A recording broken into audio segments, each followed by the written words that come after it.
Salut les rôlistes, sachez que vous pourrez retrouver le podcast de cette session vidéo sur Spotify, PodCloud et Google Podcast, et ça une semaine après sa sortie. Voilà, des bisous.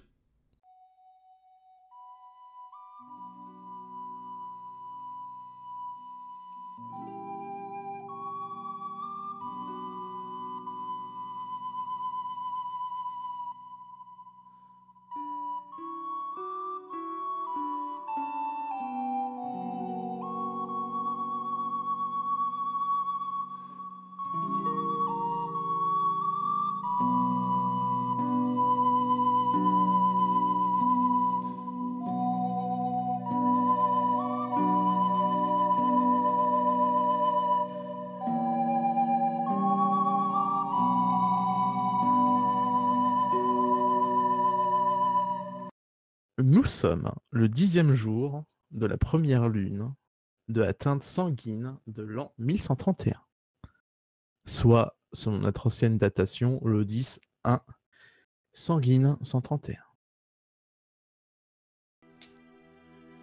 2 jours que vous êtes sur cette affaire. Voir chacun des amis de Marianne n'a mené à rien. Personne n'a rien remarqué, personne ne savait qu'elle était malade. Pire, pour eux, elle semblait en pleine forme il y a si peu de temps. Peut-être une rechute, vous ont-ils dit. Quoi qu'il en soit, les éléments les plus troublants, c'est bien chez Maria que vous les avez trouvés. Une plaque pour un voyage à Éole qui n'a jamais été fait. Cette gramophone absent de sa table de chevet. Quoi qu'il en soit, aujourd'hui vous êtes dans le salon de votre QG Indigo et vous profitez de la matinée pour mettre à plat cette affaire. Une affaire étrangement neutre, plate, c'est juste une femme morte d'une maladie, et qui pourtant a quelque chose de singulier. Quelques éléments, quelques micro-indices qui donnent l'impression que sous la feuille calme se cache une tempête. Mais le bruit de heurtoir contre votre porte vous sort de votre conversation. Vous allez ouvrir, et c'est Tylig qui se présente à vous. Vous l'invitez, je suppose qu'après tout c'est Tylig et que c'est pas la première fois que vous l'avez déjà rencontré. Et dans le QG, après installation, vous voyez que elle commence un peu avec une discussion un peu banale, vous savez, prendre un peu des nouvelles de chacun, comment ça va depuis le temps, depuis votre confrontation, tout ça. Et après quelques petites réponses, vous la voyez souffler. Bon, LCO m'envoie, on a regardé un peu rapidement sur quoi vous avez été mis en affaire ces derniers jours. On a appris que Kenyo est venu vous rendre l'affaire Il Procedimento.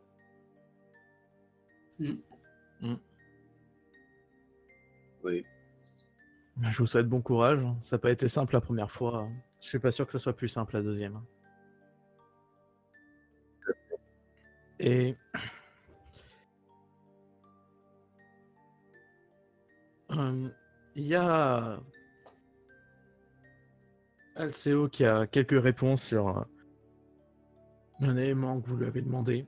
Excusez-moi, j'ai à voir où est. Un élément que vous lui avez demandé peu de temps à votre confrontation avec LCO sur certaines personnes. Il a enfin eu les réponses. Vous pourrez aller le voir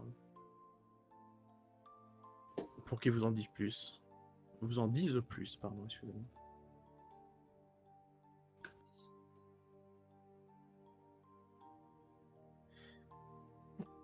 T'as une petite mine aujourd'hui à la Ligue. Fatigué?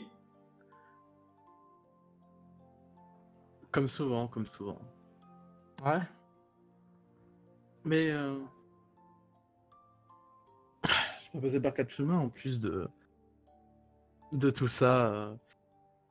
On s'est un peu renseigné sur votre affaire actuelle là. Maria Zinati, c'est ça? Moi, Azinati, mort oui. de maladie. On s'est renseigné sur les raisons pourquoi le ministère tenait tant que ce soit vous qui vous occupez de l'affaire. On va être honnête, je pense que la thèse que Il Procedimento soit derrière est une excuse. Bah voilà. Évidemment.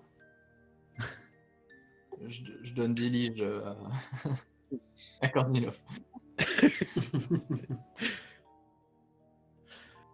Enfin, ça paraît très étonnant venant d'une personne qui a signé absolument tous ces meurtres pour qu'on sache ce qui vient de lui à ce qu'il se cache. Par contre, en cherchant un peu dans certains endroits où on n'est pas censé pouvoir écouter sans un certain grade, il semblerait que le ministère se pose quelques questions sur les conditions de la disparition de Maria Zenati. Si mourir de fils n'est pas quelque chose de très étrange aujourd'hui, il y a un peu trop de points similaires. Le fait que le médecin qui l'a déclarée morte est totalement disparu, le fait que le corps n'a pas pu être récupéré, avec une autre affaire. Dites-moi, vous avez déjà entendu parler de Elena Baletti? Ça nous dit rien. Ouais, de mémoire, ça me dit rien. Mais on a peut-être déjà vu. Comme ça ne dit rien. La conteuse Là? vous indique que vous avez déjà entendu ce nom. La conteuse vous dit que Ah. vous avez déjà entendu ce nom ci et là, notamment dans une conversation très récemment, mais en même temps vous entendez plein de noms, plein de tout le temps, donc c'est normal de pas essayer de se souvenir de tous les noms que vous entendez, sinon je pense que vous deviendrez très fou très rapidement. Mais c'est un nom qui vous est commun, mais assez étrangement pas tant que ça. Il y a beaucoup vous l'avez déjà entendu dans des discussions, dans des soirées, dans des bars, dans des pubs, ce genre de choses, mais vous n'arrivez pas à identifier qui c'est exactement, quoi. Comme vous savez que ça doit être quelqu'un qui est un peu connu, si vous l'avez déjà entendu plusieurs fois, mais c'est pas un nom qui vous évoque quelqu'un, en tout cas. C'est un nom que vous avez déjà entendu, que vous êtes familier, mais sans savoir qui se cache derrière ce nom. Aline, donc, on reprend. Je vois, c'est... Vous avez donc dû arriver juste après. Pendant très longtemps, sa mort est restée tabou dans les conversations. Elena Baletti, c'est une doge. C'était une des doges les plus influentes de Venise ces dernières années. Pour dire vrai, elle est morte en 1125. C'était maintenant il y a 6 ans. Et elle est morte de fist aussi. Et exactement ce que je viens de vous dire, on a le médecin qui l'a déclarée morte n'a jamais été retrouvé après la crémation du corps. Enfin, c'est tout bête, le fait que le corps a été si rapidement occupé, ce qui est normal, parce qu'une fille, ça reste contagieux.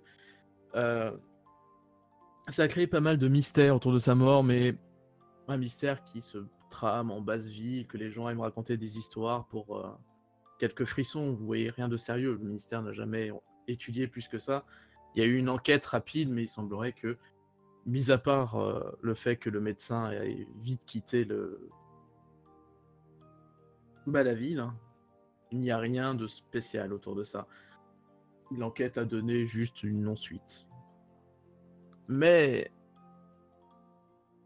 vous savez que le ministère est un peu paranoïaque dans ces derniers temps, surtout avec Il Procedimento qui se joue un peu de nous. Et le fait qu'il y a quelques éléments communs, à mon avis, ils veulent voir s'il y a quelque chose derrière. Visiblement, vous avez un talent pour dénicher des dossiers déjà classés avec la moitié d'informations manquantes. Ils ont l'air de demander que vous fassiez la même chose.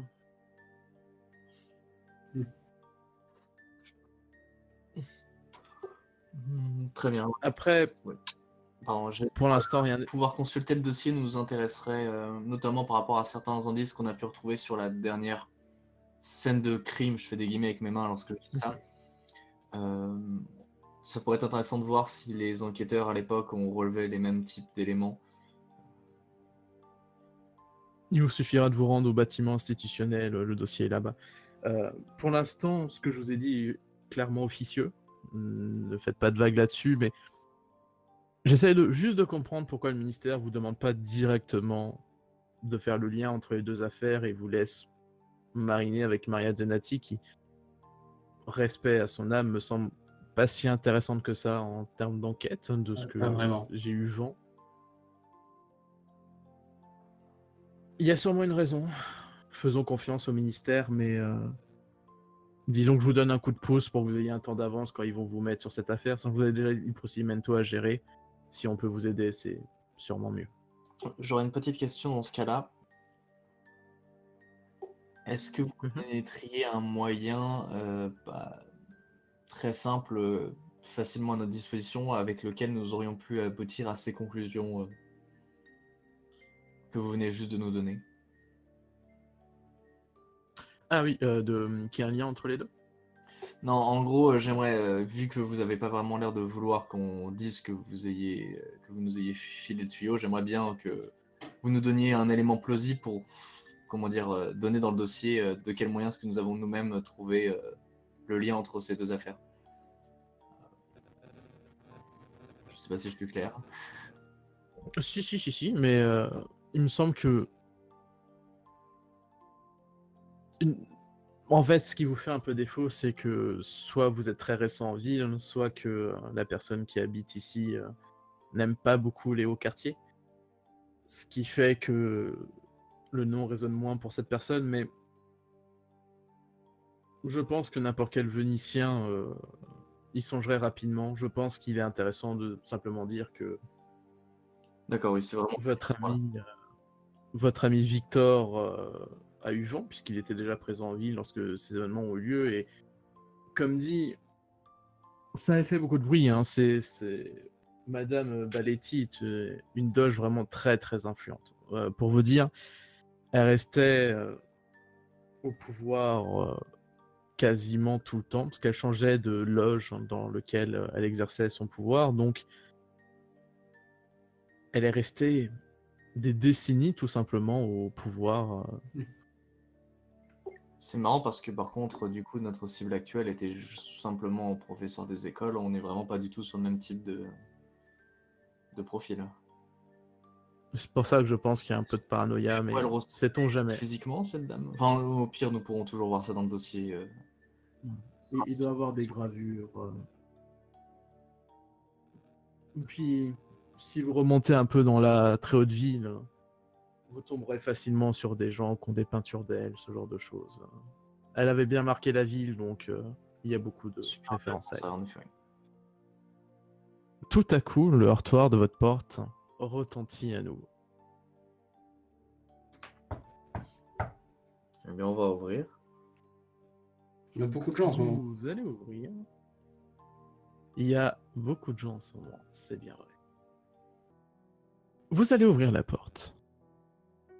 En allant ouvrir la porte, je sais pas qui va l'ouvrir d'ailleurs. Est-ce que quelqu'un se désigne juste en levant la main et... Ok, Esther. En ouvrant la porte, vous tombez juste sur un petit homme très gringalet, vraiment très fin que vous n'ayez jamais vu. Et simplement qui est tout essoufflé, tout rouge, vraiment au bout d'un effort visiblement assez intense. Et quand vous la porte, voilà, qui prend son jeu, c'est Vladimir qui m'envoie. Faut que vous allez au quartier de l'Arbre maintenant. Très bien. Vous savez de quoi il s'agit?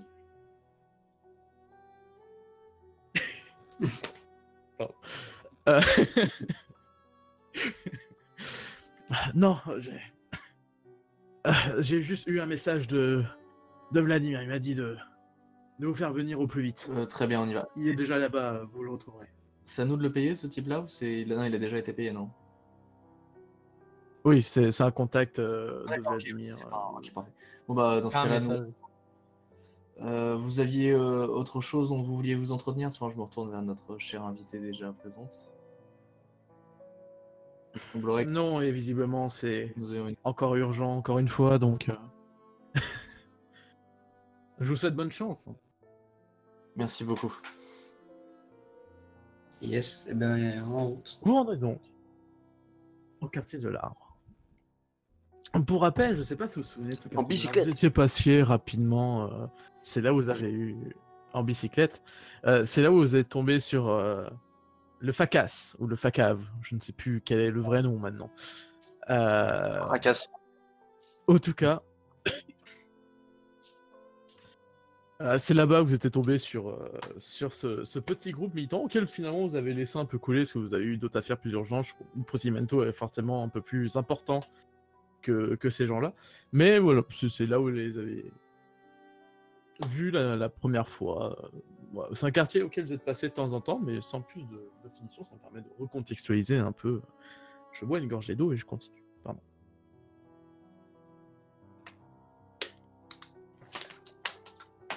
Donc, vous êtes en train de descendre du coup à vélo et je vais poser la fameuse question habituelle. Je vais demander à Victor quel est son ressenti, ses émotions, ses sentiments à l'heure actuelle. Victor, dis-moi tout. Bah là, actuellement, on va dire que je me pose des questions beaucoup sur cette affaire de Demoiselle. Mais disons que je suis assez troublé. Parce qu'en même temps, il n'y a rien et en même temps, il y a des choses louches comme ce billet, enfin, cette plaque qu'a trouvé Esther. Et maintenant ça. Maintenant, Ellie qui vient nous parler de cette doge qui aurait eu la même chose. Et je me dis, mais c'est pas possible, quoi. Il y a plusieurs tueurs en série dans cette ville. On est dans une ville de tueurs en série avec des process différents, je ne sais pas. Enfin, quoi qu'il en soit, je suis un peu troublé et plus vite on aura des indices qui soit qui puissent clore le truc ou faire avancer sur l'enquête, plus vite ce sera le mieux. Quoi qu'il en soit, vous arrivez au quartier de l'Arbre et on va encore changer de musique parce que j'aime bien. Zut. En fait, il y a plein de musiciens dans la ville de Excusez-moi. Venise. Chaque fois que tu passes dans un endroit, C'est il y a comme d'autres musiciens. C'est la ville des Est-ce que Marquis. ça serait... Mais c'est Oh mon dieu. C'est incroyable. En plus, vous avez vu, ils jouent tous les mêmes C'est parties. fou ça. Genre, En boucle, quand t'es chez toi, il y a un gars qui joue toujours la même chose. Mais tu... Monsieur, on entend toujours le son à la même intensité. Ils sont là derrière, et ils s'arrêtent ou ils reculent. C'est Jeff Withers. Ok. Maintenant, on sait Excusez-moi, où est je le cherche préfet le du nom de Mano. musique pour pas mettre. C'est ça. C'est un musicien parce qu'il est toujours là, il peut entrer où il veut. C'est lui qui ça. fait la musique d'ambiance. C'est les musiciens en fait, de Venise. C'est pour ça le tourne-disque. Voilà. Tout On a lié. résolu. On vient de résoudre l'affaire. Bon, on peut partir du coup. Allez, bye. Bon bah. Fin de campagne, bravo, vous avez fini. Crime les fleurs du mal, bravo. Ok. Vous Je veux arrivez dire, c'est comme la session avec le G. au quartier de C'est, l'Arbre. faut dire juste le El Procedimento, c'est le musicien derrière pour stopper la campagne. C'est vrai. Vous arrivez au quartier de l'Arbre, pardon. Quand vous arrivez, vous voyez qu'il y a une foule immense. Vous ne saurez pas dire combien de personnes, mais vraiment un gros amas de personnes devant l'arbre qui se situe au centre de ce quartier. Alors pour rappel, hein, le quartier en fait il est composé avec un arbre métallique qui se situe au centre. Vraiment, ça situe une place totalement dans le quartier. Et vous savez, il y a un petit côté symbolique, voilà, de l'arbre, de la feuille, de ce chose-là. Et même si c'est pas un vrai arbre, ça reste symboliquement un quartier très important pour ce côté-là, pour Et Venise. c'est pas là où des fois il procedimento, enfin, où un artiste quelconque, je sais plus qui, laisse des messages ou des. Oui, un artiste, mais pas il procédimento. Oui, enfin, On ouais. avait ouais. déjà passé une session entière à discuter ça. Donc, un artiste très connu de Venise, mais mystérieux, il laisse des messages. L'artiste, c'est la Villilici. Voilà. C'est là où, de temps en temps, il laisse des petits Et poèmes. bizarrement, tout le monde est à Vous tromper avez devant déjà l'arbre. entendu parler. Et oui, tout le monde est du coup face à l'arbre. Enfin, réunis vraiment autour de l'arbre. Et il y a un brouhaha vraiment incessant quand vous arrivez. Et un peu de loin, vous arrivez, vous êtes en train de ranger vos super vélos modifiés grâce à Esther qui vous a permis d'arriver là assez rapidement. Vous voyez Vladimir qui vous fait un signe de tête vous disant d'aller voir directement sur l'arbre. Bon, on va voir. On Mais y on va, y ouais. va, hein. Ok. Métropolite, arrêtez. Non. Vous... bah, mine de rien, la blague est quand même valide, parce qu'il va falloir forcer un peu pour réussir à accéder vraiment à l'arbre, parce qu'il y a vraiment un amas, et les gens se rendent parler entre eux, etc., ils vous calculent même pas, malgré vos magnifiques badges métropolites, vos tenues, ce qui normalement fait que les gens vous calculent. Mais là, pour le coup, c'est juste un brouhaha total, hein. Et vous devez forcer le passage pour arriver enfin face à l'arbre. Face à l'arbre, vous voyez, non pas une plaque de métal collée sur, attachée sur l'arbre, mais bien une feuille de papier sur lequel est écrit quelques mots. À côté, il y a un homme dont vous reconnaissez à l'accoutrement qu'il s'agit là d'un conteur, le genre de personne qui d'habitude raconte des histoires, etc. et qui, vous devinez, a dû lire du coup le poème pour les quelques personnes ne sachant pas lire si et là. Le poème, je vais laisser l'un d'entre vous le lire, je vais le poster dans le salon prévu à cet effet Geste et Balade, et je laisse l'un d'entre vous le lire. Ok. Douleur, douleur, douleur. Jeune homme au cœur passionné, artiste philanthrope assassiné par une grande incompétence, lâcheté. Douleur, douleur, douleur. Venise en son cœur poignardé par ceux qui ne devaient jamais faiblir, qui, eux, nous forcent aux gestes acrimonieux. Trahison, trahison, un coupable qui ne l'est moins que ceux qui organisent l'imposture.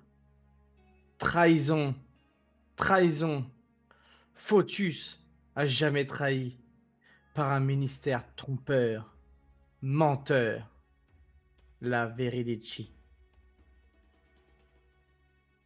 Vous lisez chacun ce poème. Et je vous laisse décider quoi faire. Est-ce que vous restez là? Est-ce que vous vous écartez? Est-ce que vous retirez la feuille? Alors, tu peux nous réexpliquer la situation? Donc, il y a la feuille qui est sur l'arbre, du coup. Enfin, et il y a quelqu'un qui est en train de la lire. À haute voix. Non, le poème a déjà été lu quand vous êtes arrivé. Vous, c'est juste, vous êtes venu le lire, et je l'ai fait lire une personne pour tout le monde, donc c'est Gossette qui l'a lu pour le groupe, et en gros, vous l'avez tous lu en même temps. Bah, on va. Alors, c'est sur quoi? C'est pas sur une. Ça écrit sur Sur une Sur une feuille de papier. plaque de cire. Une feuille de papier. Une feuille de papier. Une feuille de papier. Une feuille de papier. Oui. Une feuille de papier. Genre, c'est la première fois de ta vie que tu vois une feuille de papier. Une feuille de papier. La deuxième fois. La première fois, c'était quand vous avez juré Oui. sur... C'est vrai. C'était la deuxième fois.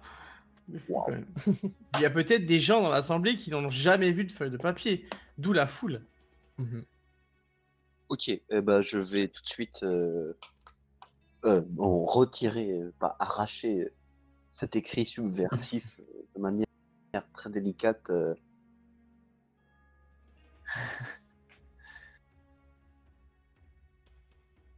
Très bien. Puis Tu je fais le demi-tour. retires et tu vois que quand tu fais ce geste-là, il y a vraiment une réaction dans la foule, tu vois, genre un peu choqué. Et le brouhaha qui reprend, mais 2 fois plus intensément que lorsque vous venez d'arriver. Calmez-vous, métropolite. Et puis quand même mention... C'est bien tenté, mais Oui. les gens parlent entre eux, quoi. Vraiment, c'est... Vous voyez que le moindre fait et geste, pour l'instant, est totalement en fait commenté en direct par tous les gens qui sont agglutinés autour de l'arbre et qui sont en train de voir ce qui est en train de se passer, quoi.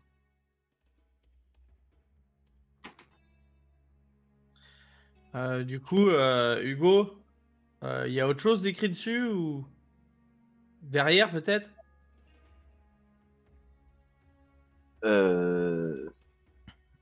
Tu, Je regarde.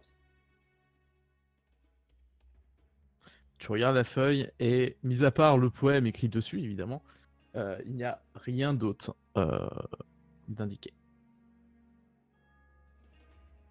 Ça vous dit qu'on se mette un petit peu à l'écart pour en discuter? Je propose, je regarde Vladimir aussi quand je demande ça. Un endroit avec peut-être un peu moins de monde. Je pense aussi, ouais. Vous commencez à retraverser la foule de votre côté et vous avez ce sentiment, mais en fait assez insupportable d'être vraiment épié. C'est-à-dire que pendant que vous êtes juste en train de pousser une personne pour pouvoir passer, parce que personne ne bouge, ils sont juste en train de discuter entre eux, il y a vraiment un côté assez spectacle un peu de ce qui est en train de se passer, où les gens en fait sont en train de commenter tout ce qui est en train de se passer, et les gens sont en train de commenter alors que vous êtes en train de les pousser. Il y a vraiment en fait un côté vraiment gros brouhaha, et vous sortez de là, et il y a Vladimir qui vous attend de l'autre côté. Là, ce que c'est. Oui, c'est bien, c'est Vladimir. J'avais peur de me tromper de prénom, mais c'est bien ça. Il y a Vladimir qui, du coup, vous attend de l'autre côté de la foule. La chasse au pire et vous fait un signe de tête pour vous éloigner de la place. J'imagine qu'on n'a aucune idée de qui a mis ça. Bah, la Veridici. La- Et on l'a pas surprise sur le fait. Non, Ça fait combien de temps? depuis ce matin, le temps que l'information nous parvienne, j'ai envoyé quelqu'un vous chercher, mais Donc autant dire qu'on aurait pu le laisser accrocher là, ça serait revenu à peu près au même. Bientôt toute la ville sera au courant du dernier poème de la Veridici. Ouais. Enfin, en tout cas, c'est quand même troublant qu'il fasse mention de Photius.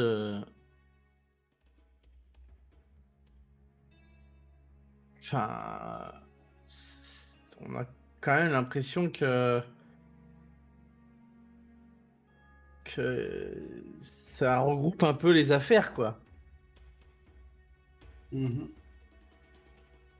Personnellement, je pense que ceci est d'une importance extrêmement et que c'est un événement dont nous ne devons absolument pas, comment dire, sous-estimer l'ampleur. Je pense que nous devons nous rendre au plus vite au ministère de la Propagande. Personnellement, je verrais bien peut-être, pourquoi pas. On est bien à l'écart, hein, bien sûr, quand je dis ça. Peut-être faudrait-il revenir demain ou dans la nuit, accrocher un autre poème, signé la Veridici, sur une feuille de papier, ce que je doute peut-être doit être difficilement possible, mais qu'il aurait les louanges du ministère, ainsi peut-être nous pourrions semer le doute, même si la plupart des gens ont pu lire la version originale, mais bref, ça pour dire que il va de soi que nous devons agir au plus vite, selon moi. Je suis d'accord sur ça. Ce qu'il y a dans ce poème pourrait gravement mettre en danger la stabilité déjà pas très stable de la ville. si jamais, je ne sais pas si cela serait compatible avec le fait, cette stratégie que je vous propose d'essayer de revenir dans la nuit, de remettre un poème signé La Veredici, mais cette fois-ci faisant les louanges du ministère, ou du moins sur un autre sujet, enfin, aborder un autre sujet, afin de semer le trouble. Mais je pourrais peut-être, ou l'un d'entre nous pourrait peut-être prendre la parole pour défendre le ministère le temps, avant que cette foule ne se dissipe et ne propage maragots et diverses calomnies sur l'administration et l'état de notre magnifique cité de Venise. Malheureusement, je pense que... Hugo, je pense que malheureusement, c'est déjà trop tard. Ce ne sont pas quelques paroles de métropolite qui vont faire changer l'opinion des gens sur ce qu'a dit la Veredici. Surtout que on sait très bien que les gens du quartier aiment à regarder et à contempler ces poèmes quand ils sont là. Peut-être pas qu'une simple parole de métropolite, dire, qui seulement usant de son autorité pour donner les ordres. Je pensais véritablement à un vrai plaidoyer, comment dire, un discours devant toutes ces personnes. Moi, je pense que je serais sans doute le plus à même de faire cela, mais je ne sais pas si le temps que ça nous prendrait Soit serait essaye, véritablement. une fois, si tu Cependant, veux, je pense qu'on doit.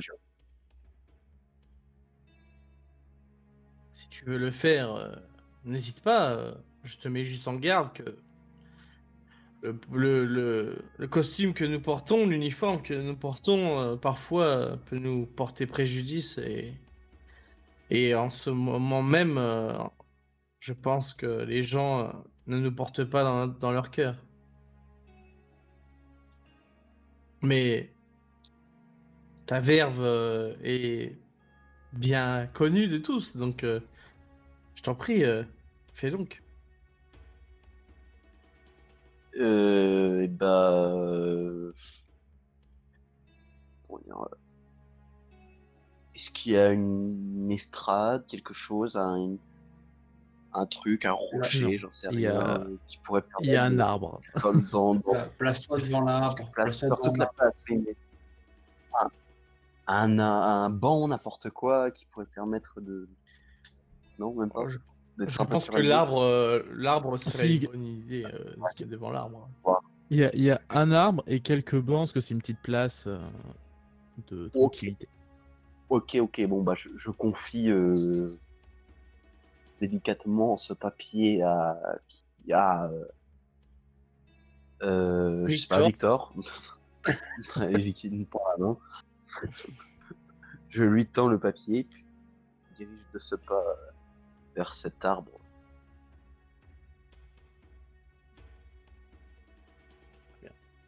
Tu vas vers l'arbre, hein, sachant qu'il y a toujours la foule à Mazier, sauf que maintenant elle est plus tournée vers l'arbre, forcément il n'y a plus de poème dessus. Toute la foule vous observe. Donc elle te voit arriver vers eux, commentant chacun de tes pas. Et le pied gauche, et le pied droit, et le pied gauche, et le pied droit.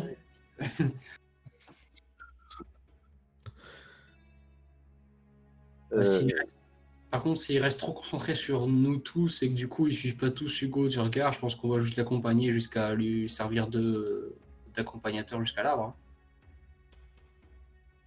Je sais pas. Sauf si Hugo nous fait signe qu'il veut rester seul.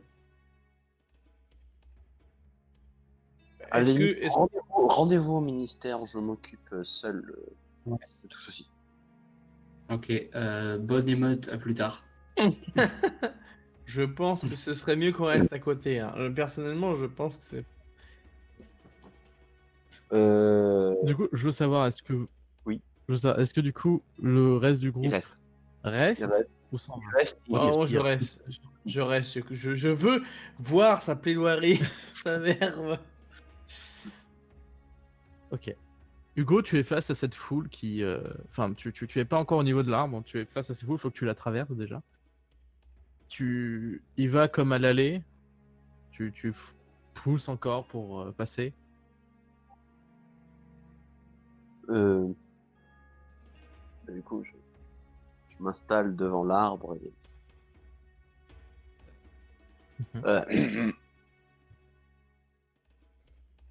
Habitantes et habitants de notre magnifique et chère cité de Venise, citoyens du quartier qui, sous cet arbre, fait vivre et véritablement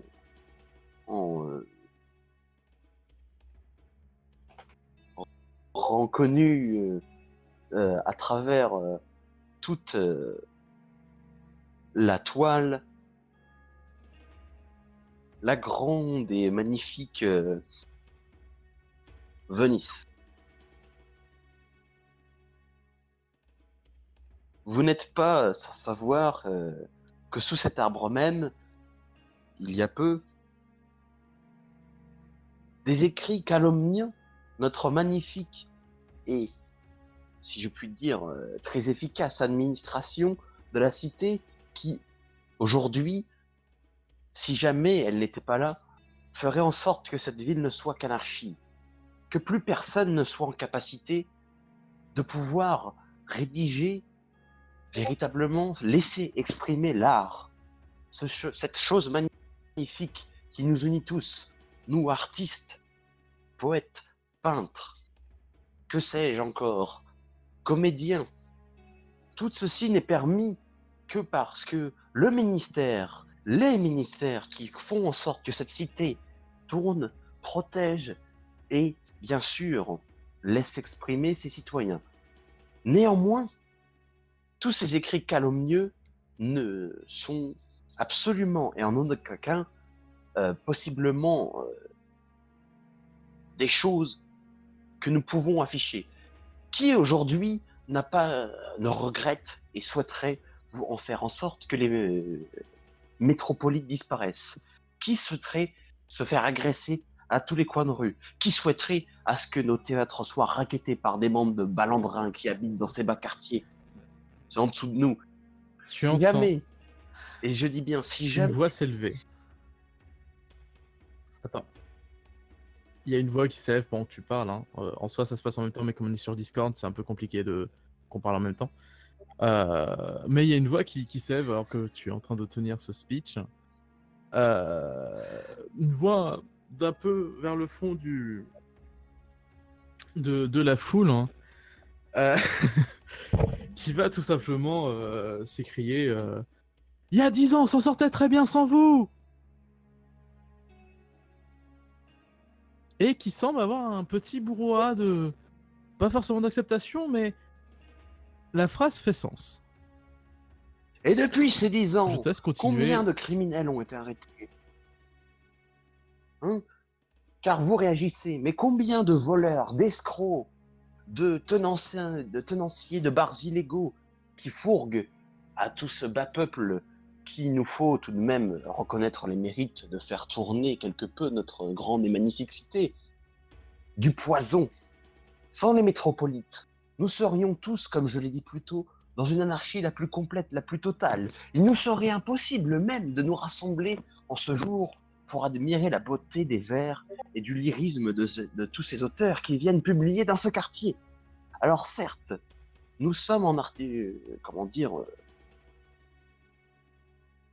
certains que des erreurs peuvent arriver, mais en aucun cas cela nous donne le droit de critiquer ceux qui tous les jours se lèvent et protègent notre société, font en sorte que les éléments qui veulent la renverser, la détruire nos foyers, nos familles, faire en sorte que l'art ne soit plus la valeur sur laquelle est fondée notre cité. Nous n'avons pas le droit d'insulter ces gens qui nous protègent. Nous n'avons pas le droit de faire en sorte qu'ils aient honte tous les matins en protégeant la veuve et l'orphelin de tous ces malandrins qui souhaiteraient mettre à bas notre aristocratie. Et je le dis, je le répète, tout le monde ici est libre d'exprimer ses idées tant qu'elles n'atteignent en aucun cas à l'honneur et à la représentation de l'État de la cité de Venise. Je vais te demander du coup un jet, s'il te plaît, d'Arguti. Je vais poser une question, voir ce qu'il en est, mais c'est surtout voir du coup, c'est ton interprétation, ça me permet de mieux cerner les enjeux qu'il y a derrière, mais est-ce que là tu penses que par exemple ton spin peut rentrer en jeu? Au sens où, du coup en fait c'est surtout une question de point de vue, il n'y a pas de bonne ou mauvaise réponse, c'est vraiment ton interprétation de ton spin. Est-ce que là par exemple cet militantisme dans l'art, est-ce que pour toi c'est quelque chose qui du coup n'est pas respectable utilisé de cette manière? Ou est-ce que tu arrives à faire la différence, tu comprends que l'art puisse être politique, mais c'est juste que tu es contre le fond? C'est une question vraiment personnelle pour le coup, ça m'aide à mieux comprendre du coup comment sera utilisé ton spin à l'avenir. Je te laisse me répondre. Bah, clairement, c'est sûr que ça fait toujours quelque chose de retirer la possibilité à un artiste de s'exprimer, mais ça rentre un peu en contradiction du coup aussi avec l'idéal d'Hugo qui veut une bonne place dans la haute société, et donc il respecte la haute société, donc la société en elle-même. Et donc bah c'est sûr que c'est étonnant que des gens puissent arriver à faire des œuvres d'art pour critiquer la société aux yeux d'Hugo, et que c'est quelque chose, c'est sûr. Mais il a essayé de faire passer le devoir avant avant l'art, et voilà. Ok. Voilà, c'est pas si c'était Donc, clair, mais oui, du coup, c'était si je étrange pour lui de comprends bien- découvrir une œuvre critique. Ouais. Si je reviens, du coup, ton spin ne rentre pas vraiment en jeu. J'aurais dit.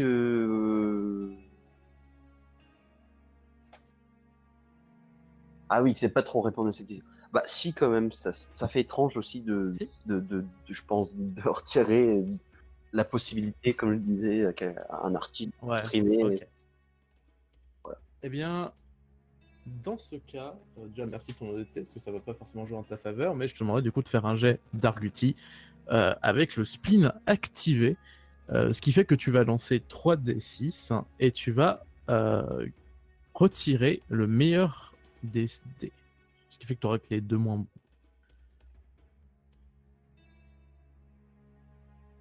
Bon, bah j'ai fait 2, 5 et un 6.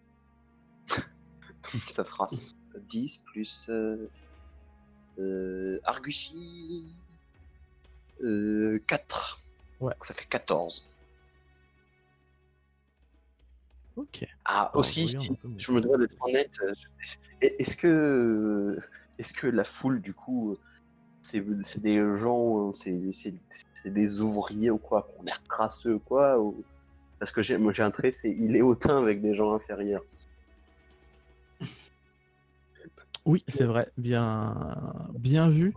Alors, je regarde rapidement, mais il me semble que le quartier de... Alors, si je résiste, c'est normal, c'est parce que j'ai ma connexion qui est en train de se connecter à un document. Mais normalement, le quartier de l'Arbre est quand même plus dans la haute ville que dans la basse ville. Il est genre au milieu, plus ou moins. Je vérifie quand même, hein, histoire de pas dire de bêtises. Très rapidement, quartier de l'Arbre. Ouais, c'est ça, il est pile en dessous de la haute ville, donc les gens qui y vivent, c'est pas de la très haute ville, mais ils sont plutôt à statut identique à toi que inférieur. Donc je pense pas que ça passe, mis à part si t'es vraiment très très hautain. Non. Mais Dans ce cas-là, normalement, oui. c'est dans la limite acceptable. C'est pas du bas peuple. J'adore Ok, bah dans ce cas-là, non. Ça rentre que pas. son texte soit lui-même déjà méprisant en mode il est hautain vers les gens inférieurs, genre. Le texte c'est lui, il est pas neutre parce qu'il part du principe qu'il y a des gens qui sont inférieurs.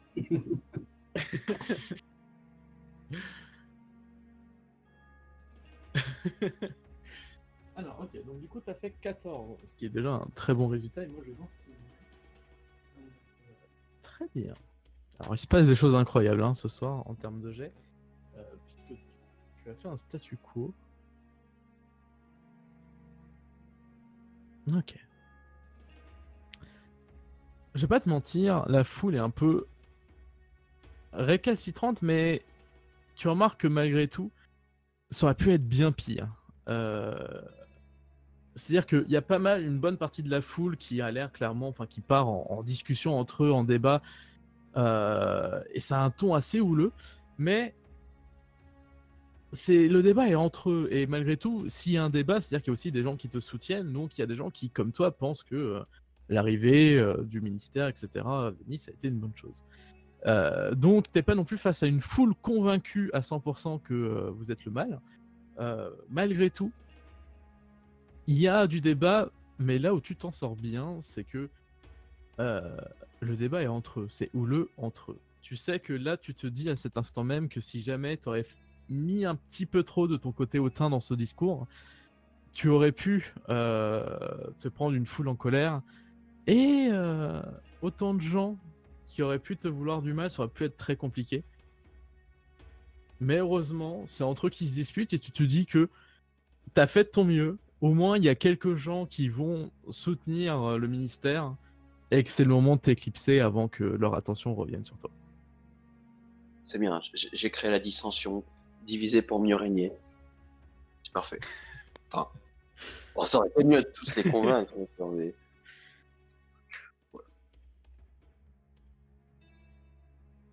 N'empêche que il faut quand même noter que tu as fait un très très bon jet avec le spleen, etc. Donc il y a eu beaucoup d'émotions, et ça a été quand même très remarquable.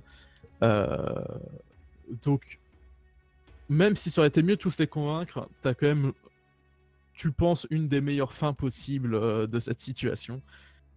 Donc tu peux au moins partir le cœur léger là-dessus, tu as fait de ton mieux. Quoi qu'il en soit, vous voyez Hugo vous rejoindre après son speech. Et si vous voulez échanger, je vous laisse échanger le temps de trajet pour aller au ministère. Charlie, du coup, désolé, je t'ai pas entendu. Je disais, j'applaudis discrètement quand il approche.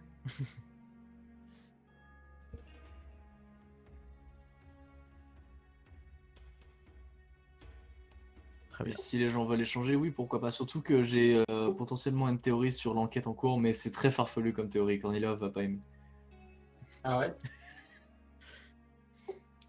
Ouais, parce que je voulais en parler lorsque notre cher ami Victor, même si j'ai plus lu sur son visage que l'entendu dire de sa propre bouche, disait qu'il y avait beaucoup de tueurs en série dans cette ville.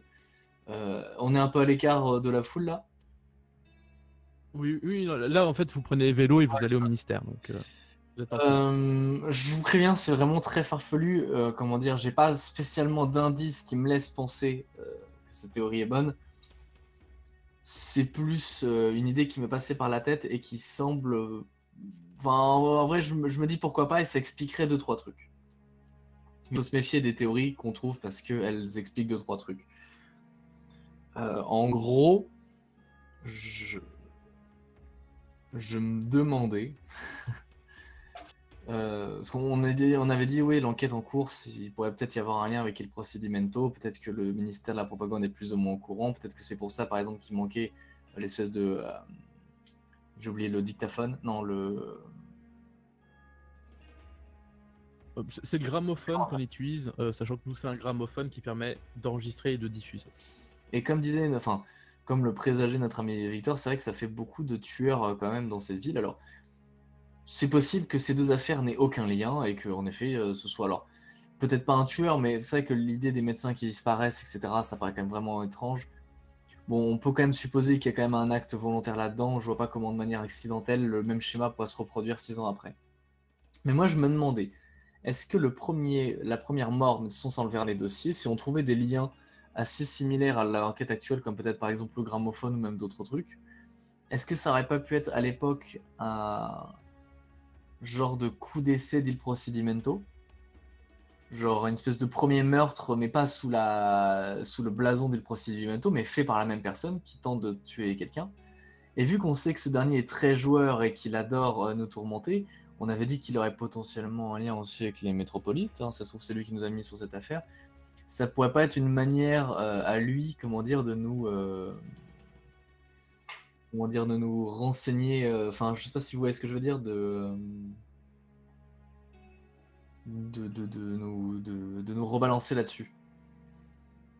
Genre, désolé, j'ai été distrait par une pensée. Mais voilà, en gros, je me disais, bah, si ça se trouve, en fait, les deux sont liés. Le fait qu'en effet, ce nouveau meurtre ne corresponde pas parfaitement au concept, enfin, au meurtre habituel des procedimento, pourrait justement être un indice qui est uniquement, parce que ce serait uniquement.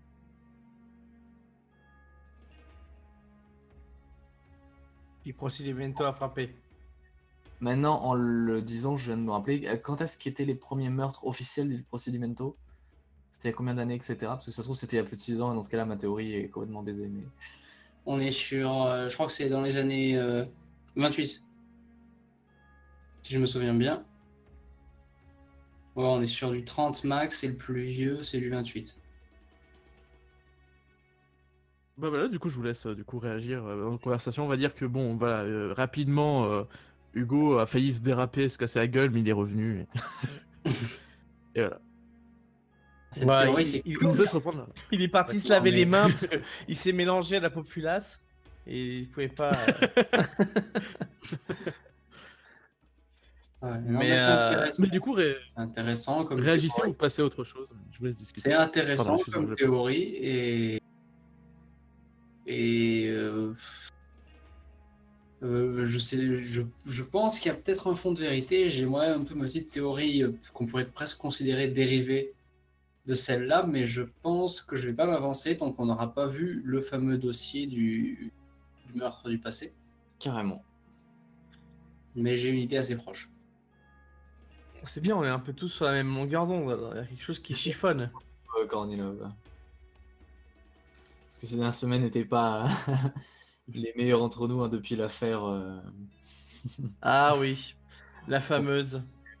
Ouais. Je vois pas de quoi il y a à faire en parle. Et puis il a peut-être que là, je me dis, il est peut-être au courant que je suis allé au bar sans lui, sans trahi.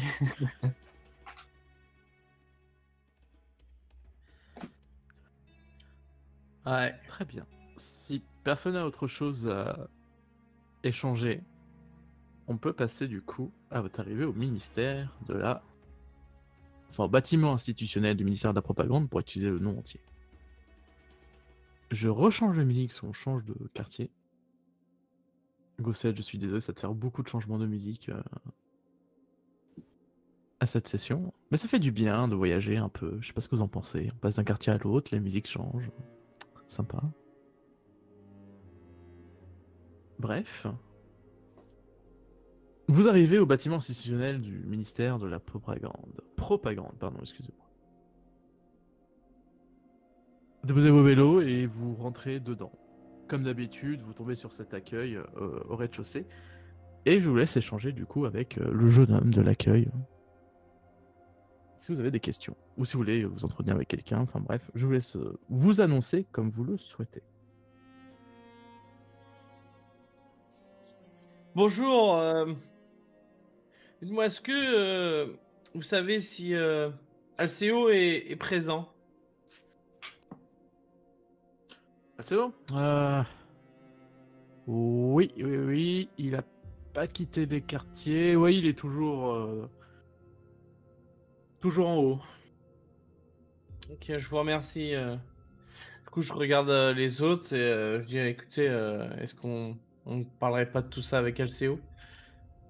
Je pense, avant d'en faire Il faut référence. forcément mettre quelqu'un au courant parce qu'il va falloir gérer les effets de foule qu'il peut y avoir après. Donc. Oui, mais je préfère, en fait, dans le sens que je préfère d'abord en parler à Alceo que d'aller en parler au grand patron. Enfin, parce que Oui, non, à Cagno, on va pas y parce croire. que. C'est pas la peine, c'est pas la peine, c'est pas la peine. Du coup, bah, je commence à y aller. Hein. Les autres me suivent ou pas? Très bien. Ouais, bon, ensuite. Tout à fait. Alors, De même. je vous aime beaucoup. Mais prévenez quand vous allez voir un PNJ qui a un thème, ça évite qu'on change de musique toutes les 2 minutes. Écoute, c'est toi qui as voulu, maintenant tu assumes. Non, Gossette du montage, tu mettras la même musique jusqu'à ce passage-là, tu changeras pas pour le temps du. Non, de ça c'est et- trop tard. Non, on a été au truc. Il y aura C'est 10 gravé dans le secondes- marbre. Il y aura 10 secondes de musique du Une ministère. minute. Une minute. Une minute, voilà. Ouais, mais avec le montage, ça fera 10 secondes. Parce que tout le truc qu'on a enlevé. T'inquiète c'est pas, pas faux. après tu pourras remettre celle du ministère parce qu'après on va aux archives pour aller chercher les dossiers. C'est ça. Ça fait. Juste remarquer qu'en fait, mon système de musique. Bref. Vous allez voir Also del Innocenzo. Vous vous rendez directement. C'est à son bureau, plus ou moins. Alors, les gens ont rarement des bureaux, encore une fois, hein, perte de place, etc. Même si, comme c'est un bâtiment institutionnel, hein, il y a des vrais murs, encore une fois. C'est un peu comme La Machine, vous savez, cette fameuse maison pour riches qui avait des vrais murs. C'est assez rare, mais là, pour le coup, comme c'est un bâtiment et que c'est plus pratique pour travailler, que tout le monde ne s'entende pas à travers des papiers, l'argent a été mis, les matériaux aussi. Ce qui en fait un des bâtiments les plus importants, du coup, pour Venise. Les bâtiments où, en gros, il y a des murs à l'intérieur, c'est des bâtiments qui sont vraiment chéris et très protégés, parce que les détruire, ça serait un massacre absolument total en termes de ressources. Bref, petite parenthèse fermée, vous tombez sur Alceo, qui est dans son espèce de bureau ouvert dans lequel il y a aussi ses secrétaires, etc. Vous voyez que, tout simplement, il est un peu étonné de vous voir, peut-être aussi rapidement, et il se tourne... Ah Eh bien, on me rend Oui, visite. une urgence, monsieur. Ah. J'aime pas bien ça. Je pensais que c'était pour l'affaire de... On va en profiter aussi, mais d'abord. Dites-moi. Eh bien, mon très cher Victor, si vous pouviez transmettre la pièce à vos convictions. Tu lui tends. Voilà. Alceo le prend et se met à le lire assez rapidement. Vous voyez ses yeux faire gauche-droite, gauche-droite, gauche-droite. Et vous voyez que il a comme un spasme de se retenir, de froisser la feuille, parce que ça reste une feuille, hein, et la pose sur son bureau. Là, c'est un énorme soupir. Comment on en est Ceci arrivé a là été placardé sur l'arbre du quartier de la... Oui, de l'arbre. Ah bon. Oui, je l'avais pas dit assez fort. Désolé. Ouais. Ah oui, bah forcément. C'est là que la Veridici met tous ses poèmes, mais...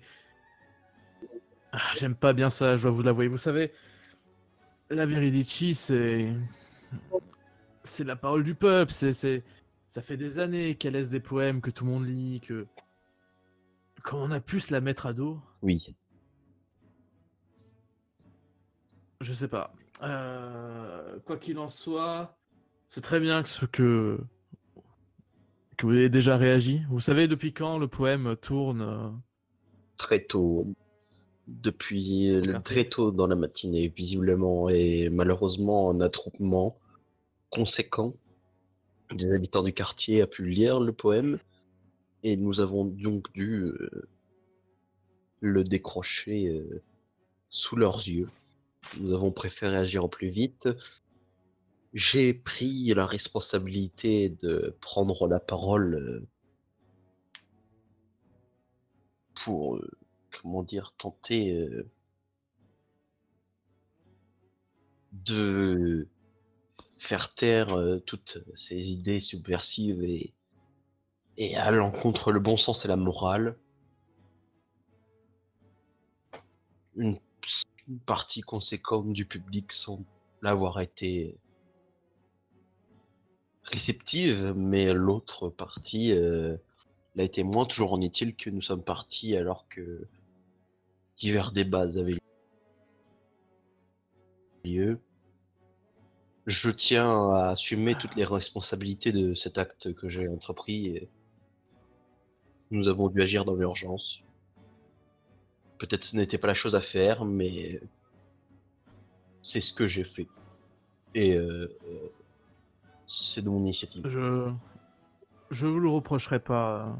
C'est une bonne chose de vouloir calmer le jeu. Était-ce la meilleure solution? Je ne sais pas, mais je vous félicite d'avoir pris une décision dans un moment compliqué comme celui-ci. Je vais vous poser une simple question. Une question et vous allez me répondre le plus simplement du monde. Compris? Est-ce qu'il y avait un conteur, un crieur public, quoi que ce soit de ce genre-là à côté du poème? Oui. Très Oui, bien. Ce monsieur. qui signifie que Tout le monde du monde. ça veut dire que des gens de la basse ville sont montés. Ce qui signifie que le poème fait déjà le tour de Venise. J'aurais préféré que non, Dans ce mais cas-là, on n'y peut rien. eh bien justement, j'ai une proposition à vous faire. Nous pourrions, même si nous savons que ce genre d'informations se répandent comme une traînée de poudre, nous pourrions soit réafficher un poème, mais bon, trouver une feuille de papier, cela me semble incroyable. Donc une version que, si je puis dire, adoucie du moins, si ce n'est complètement changée du poème, ou plus simplement, nous pourrions engager des propres crieurs et autres conteurs de rue pour propager une autre version de ce poème, ou quelque chose du genre. En tout cas, il nous faudrait faire une diversion, provoquer un événement qui entraînerait encore plus les gens à parler d'autre chose, mais tout ça pour dire que je pense que nous devons... Enfin, ce n'est absolument pas de mon fait, mais ce sont mes propositions. Voilà.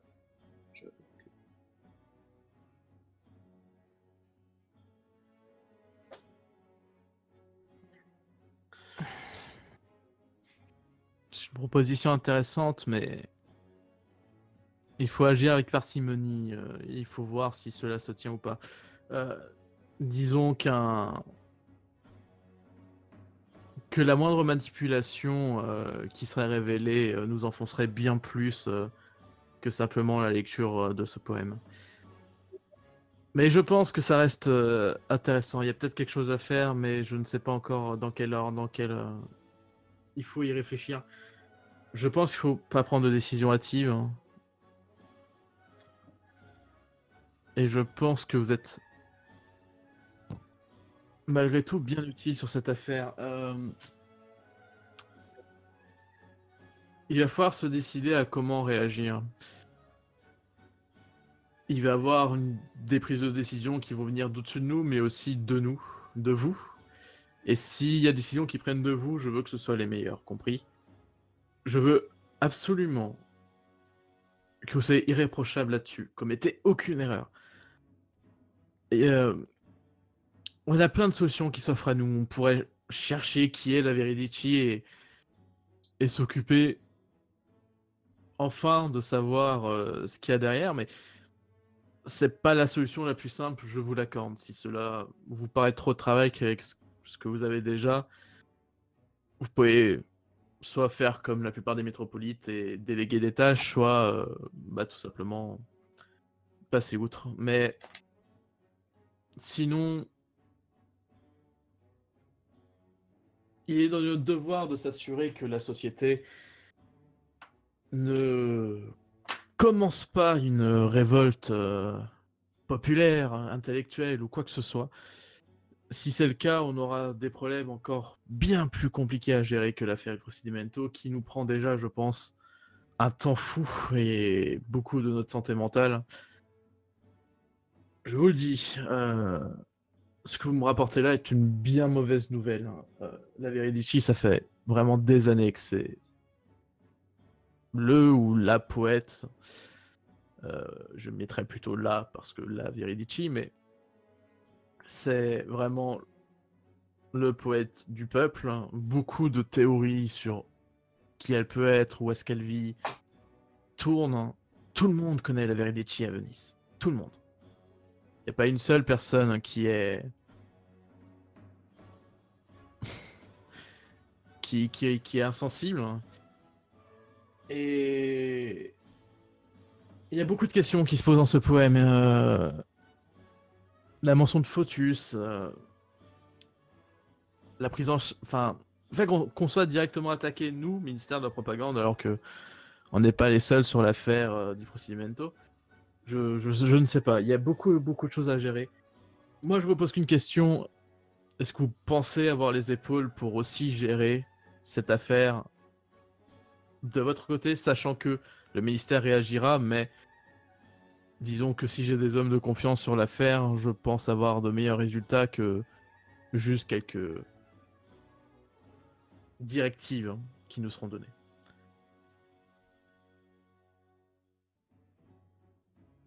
Est-ce que vous nous autorisez à en parler entre nous quelques instants? Bien entendu, Alice. À ce moment-là, je me tourne vers les autres pour voir ce qu'ils ont à dire.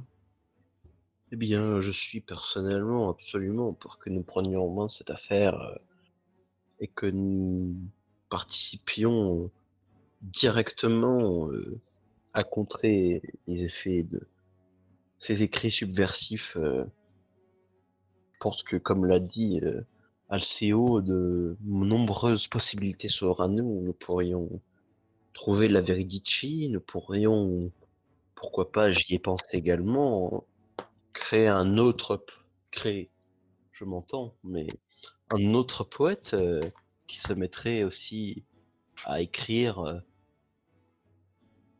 et à afficher sous cet arbre régulièrement. J'irai trouver une plume, peut-être je peux mettre moi-même, mais nous pourrions ainsi pousser d'autres lignes, peut-être pas forcément, enfin, nous pourrions pousser des avis un peu plus favorables au ministère, ou bien des avis tellement subversifs que les subversifs eux-mêmes se retrouveraient à devoir se crêper le chignon sur ces avis subversifs. Et enfin, vous voyez ce que je veux dire, et cela entraînerait, comment dire, une sorte de division. Bref, je pense que cela pourrait être une possibilité. Voilà, c'est mon avis. Je ne sais pas. Qu'est-ce que vous en pensez? Ah, personnellement, je pense que c'est bizarre que il y ait un enchaînement comme ça de faits. Alors, comme ça, on a l'impression que c'est pas forcément lié. Mais bizarrement, voilà, on a Cagno qui nous demande de réenquêter sur et essayer de retrouver Il Procedimento. L'affaire, au même instant qui tombe sur Asinati et avec des faits troublants, enfin des choses un peu troublantes par rapport à ça.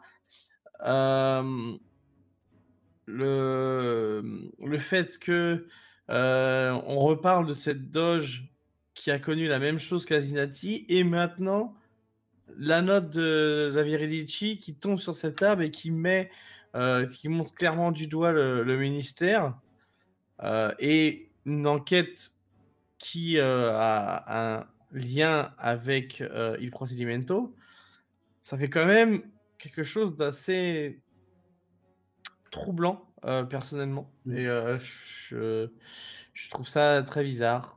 D'ailleurs, S'il y avait... le dossier de la nana. Il y a ça aussi. Mais je trouve ça bizarre. Ça arrivait un peu trop... C'est trop bizarre. J'ai pas entendu ce qu'a dit Charlie. Il faut qu'on aille aux archives.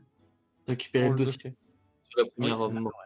Ouais. Mais ouais, ça arrive un peu tout en même temps, bizarrement. Et voilà.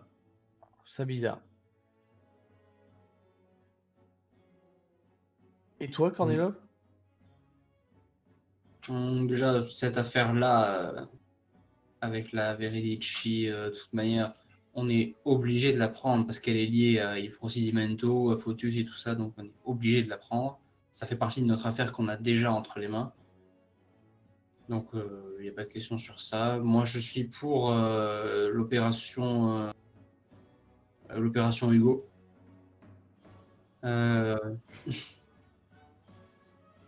Et oui, il nous manque plus qu'à aller regarder le dossier en bas et je pense qu'on va pouvoir établir un lien selon la théorie Esther ou la mienne ou la théorie Esther mienne. Et du coup, je suppose que vous retournez voir Alceo et vous lui annoncez que vous êtes d'accord pour prendre en charge personnellement cette affaire pendant que, de toute façon, l'affaire sera pas gérée que par vous, mais ça rassure Alceo d'avoir des hommes qui connaissent sur le terrain pour gérer ça. Il vous salue assez rapidement, oui, assez. Alors, alors que vous êtes, vous partez, vous voyez que vous entendez sa porte rouvrir et Louis courir un peu dans le couloir, qui revient vers vous. Excusez-moi, le poème, vous le reprenez ou vous voulez que je le garde par sécurité? Hugo, tu Ouais. vas peut-être le saisir pour potentiellement avoir imité une écriture ou n'importe quoi. Hmm. Ou ne serait-ce que copier la forme plus que le fond, etc. Je pense que ça pourrait être intéressant. Eh bien, oui. Dans ce cas-là, oui, bonne idée. Nous allons nous en occuper, monsieur. Ah, puis je Pour lui pense que faire c'est nos bien baiser.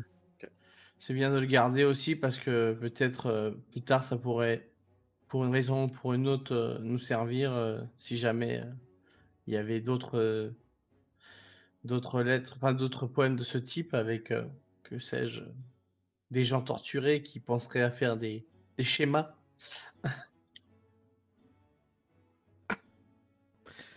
Euh, Oui. Bon, du coup, il vous tend le poème. Et en partant, il vous indique que vous pouvez demander le dossier de Clint aux archives. Non, excusez-moi, je dis n'importe quoi. Il vous dit, pas aux archives, mais à l'accueil, hein, que si vous demandez le dossier de Clint, il vous fournira une des pièces qui n'est pas censée tourner. Il est en accord avec l'homme de l'accueil. Donc je pense absolument pas aux archives, parce que aux archives, les dossiers sur Clint sont confidentiels, vous n'y avez pas accès. Mais la personne de l'accueil, lui, peut vous donner la pièce que vous cherchez. Voilà, c'était ça que je voulais dire. Je me suis un peu confusé au moment de dire pardon. Sur ce, il vous laisse, en retournant dans son bureau. Quant à vous, je vais changer la musique. Est-ce que vous comptez voir un autre PNJ qui a un thème musical ou... ça va. Maintenant que tu le dis, non. Elle est là, J'ai envie de Aelig? tous Non, les elle est voir dans le d'un coin? coup. La ligue est en déplacement. Oh mince. désolé. Bref. Du coup, vous retournez à l'accueil. À l'accueil, si j'ai bien compris, du coup, vous avez demandé du coup le dossier de Clint et descendre aux archives pour aller chercher le dossier. C'était bien ça, j'oublie rien. Ok, parfait. Vous commencez par descendre aux archives. Il vous dit qu'il vous retransmettra le dossier, qui vous glissera discrètement dans le dossier, dans l'autre dossier. Et aux archives, vous tombez sur une jeune femme qui... Alors vous savez que les archives, hein, généralement, les métropoles qui gèrent tournent assez régulièrement. Ce qui compte, c'est pas eux, ce sont ceux qui ont pour rôle de fouiller dans les archives pour vous... dont la personne très étrange, je ne sais pas si vous vous souvenez, que vous avez déjà croisé et que vous allez revoir aujourd'hui. Cette personne qui gère du coup les archives, cette toute petite personne aux énormes lunettes qui prend la moitié du visage, qui a une peau toute flat, hein, comme si les lunettes rentraient vraiment dans sa peau avec des yeux très grossis. Quelque chose qui est vraiment très surréaliste, hein, toujours, et qui est de très petite taille. Hein. Bref, vous demandez du coup le dossier de l'affaire Madame Baletti, pardon, si je ne me trompe pas. Et ce petit être se dirige dans les énormes classeurs, les énormes j'ai oublié comment on appelle ça, armoire en gros dans lequel sont rangés les dossiers. Vous l'entendez farfouiller, vous l'entendez s'éloigner, faire des petits pas, puis faire un bruit mais démentiel de cartons de cuivre qui sont bougés par-ci par-là, un carton en forme mais en cuivre, de boîtes métalliques bougées, etc. Ça résonne en tout le sous-sol. Hein. Et au bout de quelques minutes, vous le voyez arriver courant, étendant du coup une petite boîte de cuivre.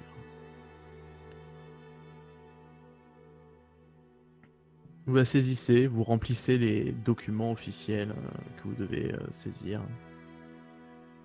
Vous remontez en haut. En haut, l'homme de l'accueil vous glisse une petite plaque en plus. Et vous conseille de lire ça à tête reposée dans votre QG. Et moi, ma question va être là. Que comptez-vous faire actuellement? On pourrait rentrer tranquillement. À vous de me dire. Il va falloir qu'on épluche les dossiers. Oui. C'est pour ça. Oui, personnellement, j'aimerais réfléchir à une réponse des plus rapides concernant l'affaire du quartier de l'Arbre. Donc, je pense que oui, rentrons plus vite et mettons-nous au travail de ce pas. Très bien. Faire ça. Éplucher. Ok. L'affaire. L'affaire Baletti. Bref, vous rentrez dans le QG.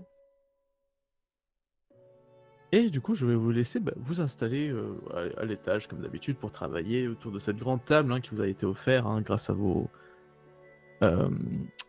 Génial, j'ai oublié le terme. Bref, grâce aux gens qui vous donnent de l'argent, qui vous financent. Mécène. Mécène, merci. Voilà, grâce à votre mécène.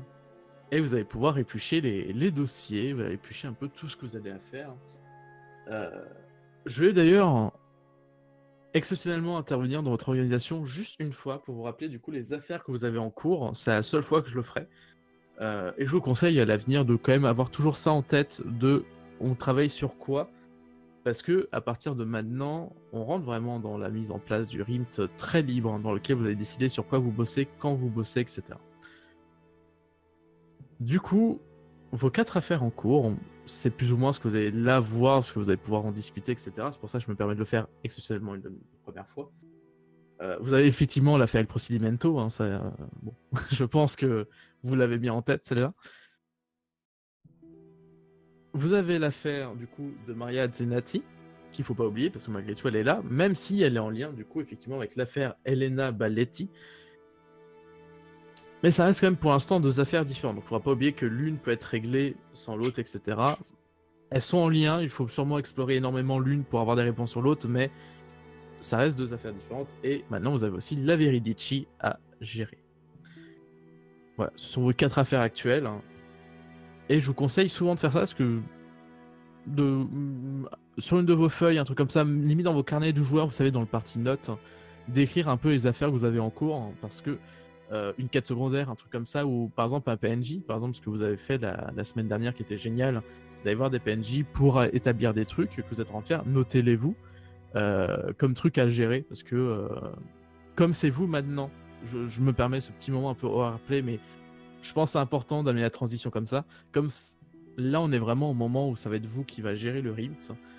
Voilà. N'hésitez pas à garder vraiment des éléments pour pas en oublier et avancer comme vous le souhaitez sur les éléments que vous souhaitez et pas juste avancer sur l'un parce que vous avez oublié l'existence des autres. Voilà. Bref, comment vous organisez? Est-ce que vous êtes du coup tous les 4 pour regarder du coup la plaque sur Clint et ensuite le dossier, ou est-ce qu'il y a déjà une organisation en mode on va être 2 à gérer ça, il y en a un qui va s'occuper du poème? Dites-moi un peu comment vous commencez à vous organiser.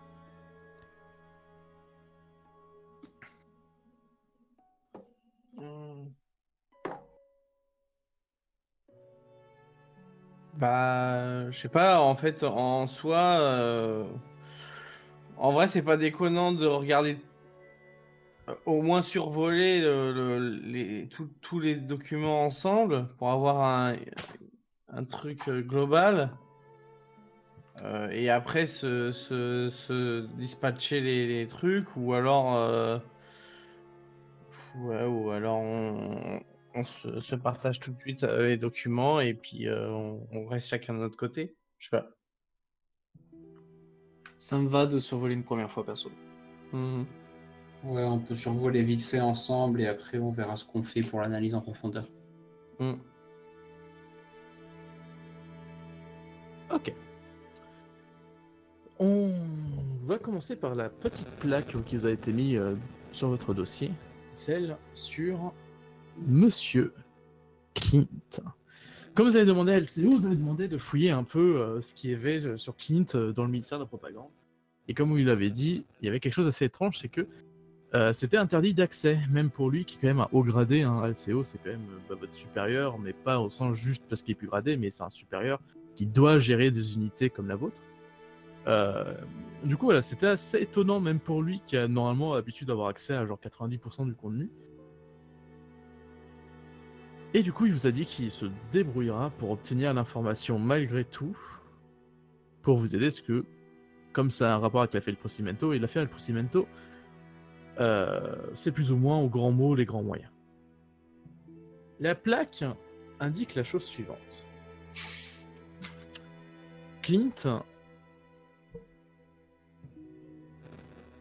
a été, du coup, a passé un accord avec le ministère de la Propagande. Ce dernier, qui est arrivé à Venise en 1126, alors je vérifie juste en quelle année il revient, mais bref, ce dernier qui est arrivé s'est rapidement fait connaître pour éviter énormément de rumeurs hérétiques, notamment sur le fait que il aurait vécu une attaque par un hurleur. Alors je rappelle que les hurleurs, c'est des créatures qui vivent sur les traverses. Ce sont des espèces de la famille des lézards, hein, comment on appelle ça j'ai oublié, je suis désolé. Des reptiles. Des reptiles. Des reptiles, pas des dinosaures. Heureusement qu'il y a Kemao pour nous parler de reptiles. Et du coup, il y a, voilà, c'est effectivement des reptiles qui sont assez massifs, hein, mais lui, il aurait été, selon ses dires, agressé par un qui faisait au moins 10 mètres, etc. Bref, à des tailles totalement impossibles, hein, qui n'existent pas, on le sait, hein, un hurleur, on les connaît, enfin, je veux dire, c'est une créature très commune, c'est comme nous, voilà, si demain je dis je connais un chien qui fait 15 mètres de haut, dans notre univers à nous, vous me direz, bah, tu me dis n'importe quoi, ou alors montre-moi des preuves. Là, c'est la même idée, c'est-à-dire qu'on sait qu'un hurleur, ça fait entre telle taille, on sait qu'il y a des plus grands que d'autres, mais c'est pas censé faire 10 mètres, et c'est pas censé être aussi mortel, et il raconte des histoires. Bref, très étrange sur une station de minage sur laquelle il avait été, et toute une théorie du complot qui tournerait autour. Il y a beaucoup de choses qui est dit et qui gênent un peu le ministère de la Propagande, parce que petit à petit, les gens ont prêté une oreille attentive. Et donc, le ministère de la Propagande l'a convoqué. Avec, du coup, Clint, ils lui ont demandé tout simplement de cesser. Clint, vivant dans la misère et étant endetté, a profité pour demander un partenariat, c'est ce qui s'est passé. Autrement dit, Clint a été promu dans le concern, pardon, excusez-moi, le concern de la photographie, avec une situation stable et avec de l'argent, en échange de son silence sur ces événements, qui étaient clairement inventés, mais qui après recherche du ministère de la Propagande semble, c'est pas vraisemblable, mais disons que tous les détails, parce qu'il y a vraiment eu la destruction il y a eu enquête, hein, il y a vraiment eu destruction du lieu de minage qui a vraiment existé, les gens qu'il a cités ont vraiment existé, et donc, dans le doute, on préfère le tenir sous silence. Il y a eu une enquête, hein, c'est la mention n'en dit pas plus, il y a eu une enquête du ministère de la Propagande sur la véracité du coup de ce discours, Mais voilà ce qu'il en est. Clint a passé un partenariat avec, enfin un partenariat, un accord avec le ministère de la Propagande contre son silence. Et il a été promu au concerne, pardon, excusez-moi, je galère avec les mots ce soir, au concerne de la photographie. Voilà ce que dit la plaque.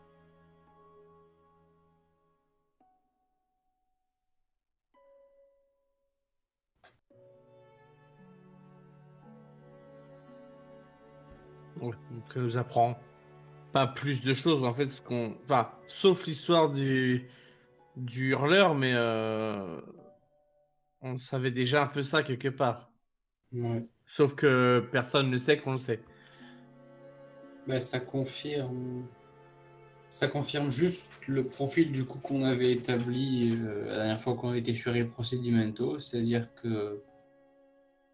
qu'a priori, il s'intéresse en particulier à des gens qui savent des trucs que le ministère veut pas, et a priori, si on se base sur Clint, sur des gens du coup qui savent des trucs et qui ont accepté de pas le dire et du coup de jouer le jeu du ministère.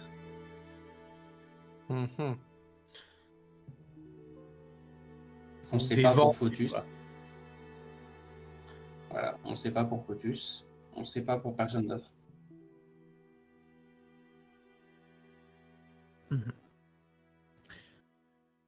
Mais effectivement, aujourd'hui, les informations sont moins impactantes qu'à l'époque. Je rappelle qu'il me semble, si ma mémoire ne me joue pas des tours, que vous l'avez demandé avant que Clint avoue ce qui se passait. Ouais. Donc forcément, il y a un décalage, mais au moins vous savez que il n'a pas raconté des cracks. Quoi. Ouais. Il y a quand même une trace écrite de ce qu'il vous a raconté. Ça, c'était pour la plaque sur Monsieur Rudolf Clint. Vous ouvrez la petite boîte de métal sur l'affaire Baletti. Et voici en gros ce que va indiquer plusieurs plaques. Je vous fais un résumé rapide, parce que, encore une fois, je vous donnerai le détail des plaques d'ici la prochaine session. Mais C'est une boîte en métal ou en cuir? Je sais plus. en cuir, pas en cuir, en métal, oui. C'est du cuivre. Hein. Ouais. Ah, cuivre, d'accord. Cuivre. C'est comme du je sais cuir, pas mais il y a un pourquoi j'ai V mis au milieu, cuir. ça change tout. Non, mais t'inquiète, y a pas de souci. C'est des plaques de cuivre. Parce que le cuir, ça se fait à partir de fleurs d'écrime, c'est de la ressource un peu chiante à faire, alors que le cuivre, c'est du métal, on maîtrise. Et puis surtout, le cuivre, ça se dissout en quelques secondes dans de l'écrime, le cuivre, ça résiste un peu plus, donc tu peux sauver des documents s'il y a un problème. Bref, ceci est des petits détails, ça vous permet toujours un peu mieux comprendre comment l'univers marche. Passons du coup à l'affaire Baletti. Si jamais il y a des informations que je donne, que vous n'avez pas le temps de les noter ou quoi, n'hésitez pas. De toute façon, il y aura un petit salon pour le dossier. Mais voilà, n'hésitez pas à me dire si vous voulez, je répète des informations. Il n'y a aucun souci. Moi, je vais d'ailleurs chercher mes informations. Voilà.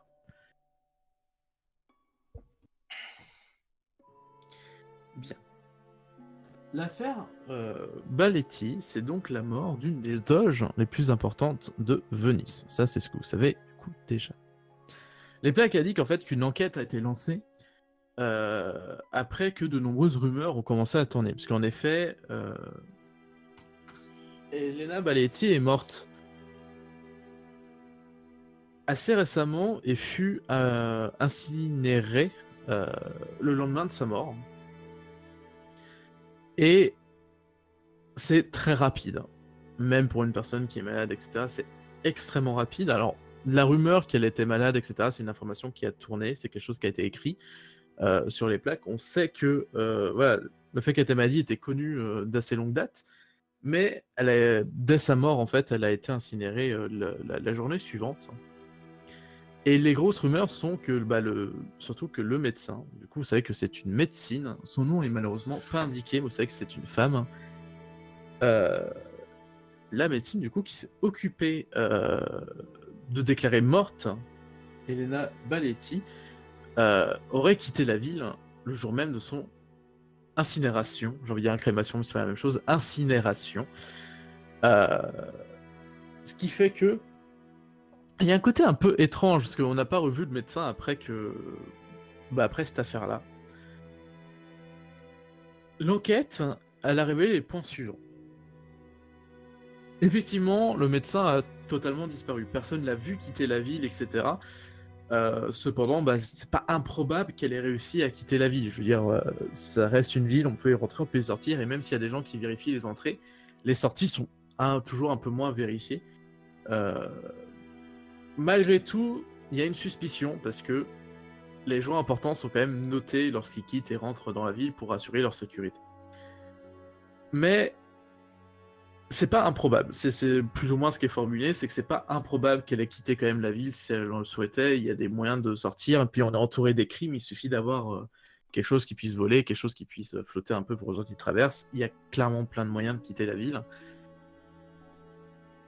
Donc, on peut rien stipuler en fait sur la disparition du médecin, et c'est l'élément le plus étrange en fait qui tourne la mort d'Elena Baletti. L'autre élément on leur a demandé d'enquêter, c'est sur le fait qu'elle ait attrapé la FIST, qui est une maladie, qui est la tuberculose, si je ne me trompe pas de son vrai nom pour nous, d'un nom qui est encore en usage pour nous. C'est une maladie qu'on chope très facilement quand on est ouvrier, quand on vit dans des situations insalubres, mais beaucoup moins quand on vit en étant une des doges les plus importantes de la ville. Ça veut pas dire que c'est impossible de l'attraper.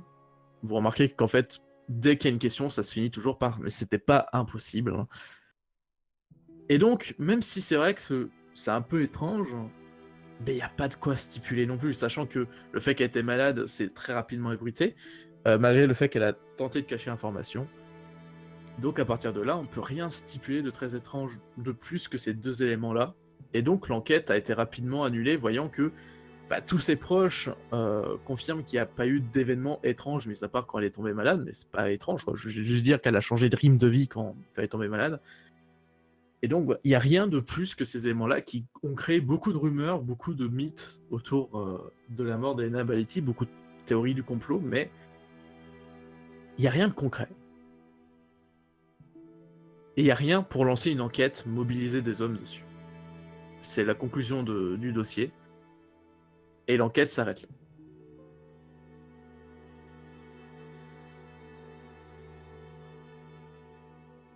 Ah, il n'y a pas grand-chose, quoi. Il n'y a pas grand-chose, comme je vous l'ai dit, c'est vraiment une petite boîte de cuivre qu'elle vous a donnée. Si vous comparez avec celle des Procedimento, il y a vraiment une différence de taille. Vous voyez que soit c'est des gens qui avaient pas envie, qui ont fait un rapport rapide, soit il y avait vraiment pas vraiment grand-chose à se mettre sous la dent. Après tout, avec un corps qui est brûlé, la disparition du médecin, il manque déjà beaucoup de points d'éléments qui pourraient permettre une enquête. Donc oui, vous vous trouvez en fait avec une enquête où en fait ce que savent les gens, pour une fois que c'est exactement ce qu'il y a dans les archives du ministère.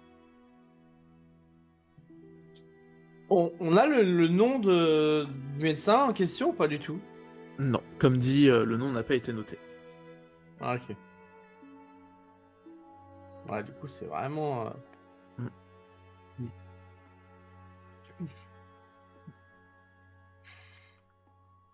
Ok.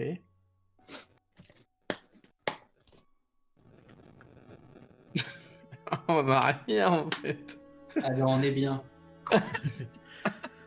En fait, tout ce qu'on a, on le sait déjà, on le sait déjà, Ouais. en vrai. C'est ça. C'est pour ça que je vous avais dit que c'était pas très grave que j'avais pas fait les plaques aujourd'hui. Parce qu'il y a vraiment pas énormément d'informations cruciales dedans. C'est là-dessus que vous allez devoir enquêter. Pour voir s'il y a un lien réellement avec Maria Zenati. Alors, pour le coup, les points de mystère sont plus ou moins les mêmes. La maladie soudaine, etc. Même si pour Maria Zenati, le fait d'attraper la phtisie. Ouh là là, je vais y arriver. C'est pas si étonnant parce que pour le coup, elle vit dans des conditions insalubres. Ouh là là, excusez-moi, je sais pas les bons mots qui sortent. Dans des conditions insalubres. Mais il y a quand même le coup du médecin qui redisparaît, etc. C'est plus ou moins la seule piste que vous avez. Je pense que la meilleure chose qui puisse nous arriver actuellement, c'est de retrouver le médecin. Enfin, la médecine, du coup. Ouais, mais... Mais je vois pas comment on pourrait s'en sortir vraiment sans mettre la main dessus. Je sais que ça paraît compliqué, mais peut-être que si on envoie des gens à leur recherche, pour rappel, on peut faire quand même appel à du personnel, on peut peut-être demander à une sous-équipe de poudrer cette personne, une sous-équipe qui passerait du coup l'intégralité de son temps à traquer cette personne. Parce que sinon, on essaie de le faire en annexe, là, moi, ça me paraît assez compliqué de mettre la main Attends, dessus. tu veux trouver quel médecin?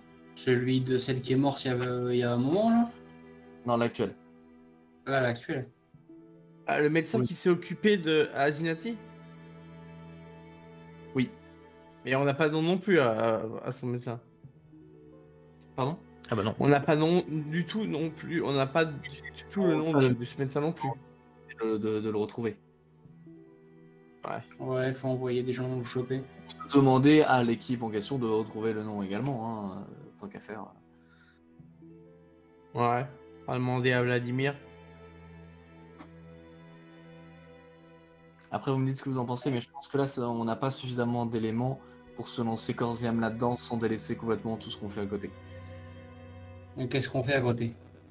Bah après, il y a toujours la Verilici, on peut essayer de creuser de ce côté-là aussi.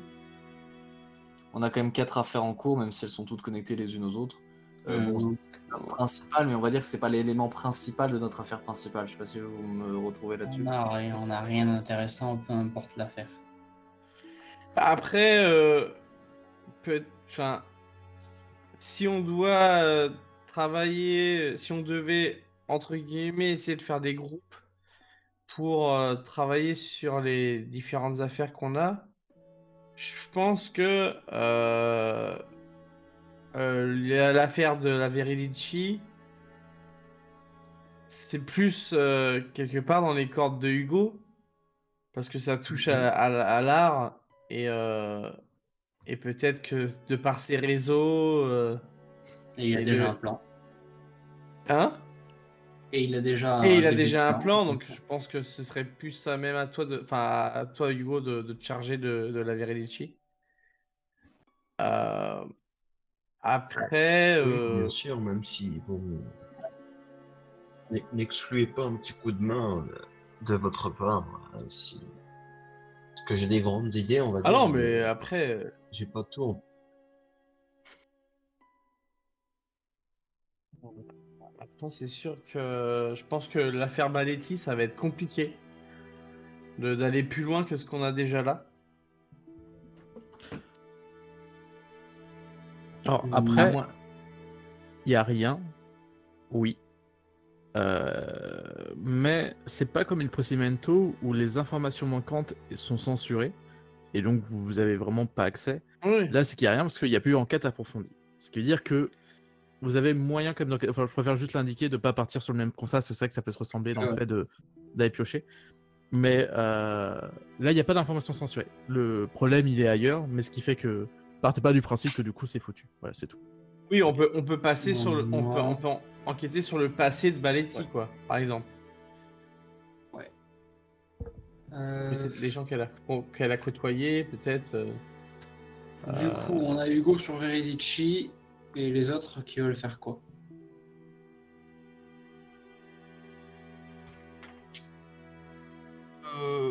Bah, moi, à la limite, je peux peut-être essayer de me consacrer un peu plus sur l'affaire Azenati. Essayer de voir, peut-être aider à essayer de retrouver le médecin ou la personne qui lui a prodigué des soins. Ouais. Dans ce cas-là, est-ce que tu veux que je t'aide? Parce que ça m'a l'air Si d'être... tu- si tu veux, y a pas de problème. Sur un autre front. Ouais, et moi du coup, bah, je vais me concentrer sur Baletti de mon côté. Parce que en fait, je vais vous faire part de ma théorie tout simplement, qui était donc le fameux dérivé de ce que Esther a proposé. C'est que ma théorie, elle a changé depuis la dernière fois vis-à-vis d'Azinetti, vu que ma théorie c'était que ça valait rien. Ma théorie à présent, c'est que ça vaut toujours rien, mais que ça a bel et bien été fait par Il Procedimento pour nous mettre sur la piste de Baletti. Je rappelle que Il Procedimento, a priori, là d'être pas mal obsédé par les secrets, les choses du ministère de la Propagande, Je suis presque sûr que Baletti a sûrement une histoire avec le ministère de la Propagande, avec quelle que soit notre organisation. Et que s'il a tué Maria, c'est pour qu'on fasse le lien quelque part et qu'on se concentre plus en profondeur sur la vraie affaire. Mhm. En effet, c'est intéressant, c'est vrai, clairement.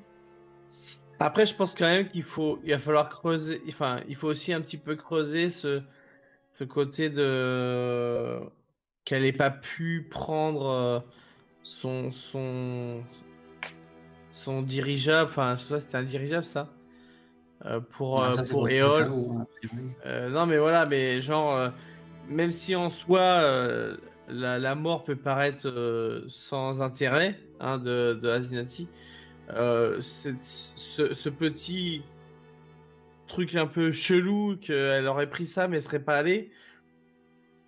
Et c'est pas genre quelque chose qu'elle aurait dû faire il y a la veille, c'est vraiment. C'est passé il y a quelques jours, quoi. Avant qu'elle meure. Quoi. Donc, s'il y a quelque chose à creuser, je pense. Et qui peut peut-être après nous rapprocher de l'affaire Baletti. Mhm. Après, attendez, il faut que je vérifie mes notes mentales. Parce que je me souviens de quel jour c'était sur son ticket. C'était le 16, non? Je sais pas ça. Je sais plus.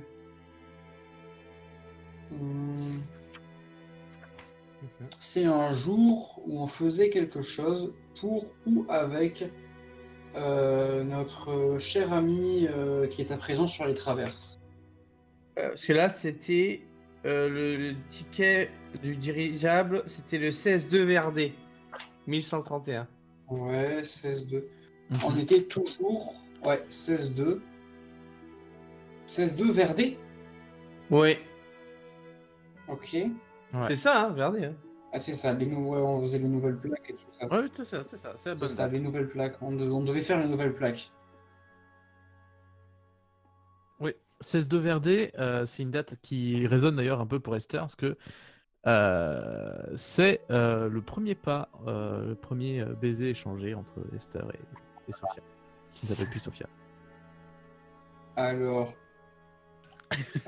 je me perds peut-être dans mes dates, mais il me semble qu'on était toujours dans l'enquête Photus à ce moment-là, plus ou moins. Et il est fort possible, tout simplement, qu'elle n'ait pas bougé parce qu'on l'a mis en contribution. Elle Je vous serait mets juste déjà cette piste. malade à ce moment-là, quand on l'a sollicité. Ah bah oui, parce qu'elle avait acheté le ticket de toute manière. Oui, mais est-ce que si on l'avait croisée, est-ce qu'on aurait pu voir qu'elle était malade ou genre c'était le début est-ce qu'on a vu on aurait pu voir des signes avant-coureurs. Vous êtes deux sur ce côté-là. Vous allez vous y mettre. Moi, je vous donne juste cette information-là à ne pas négliger. C'est peut-être qu'elle est Ouais. restée parce qu'on avait une enquête où elle était liée. Voilà. Maintenant, vous vous débrouillez avec vous. Ouais.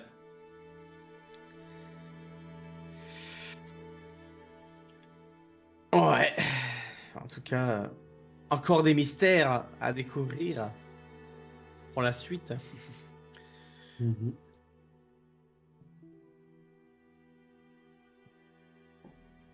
Ok.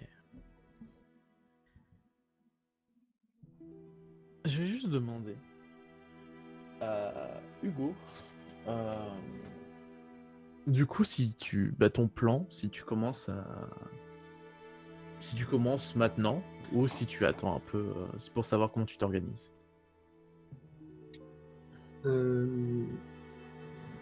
Alors du coup, comme je l'ai dit tout à l'heure, il y a plusieurs options qui semblent s'ouvrir du moins par ce que je pense. Et une des options, c'est soit, en tout cas, toutes les options passent par l'idée d'étudier déjà attentivement le poème, la façon dont il est écrit et dont il exprime ses idées. Et moi, l'idée que j'aimais bien, c'était l'idée du créer un contre-poète, comment dire, qui fait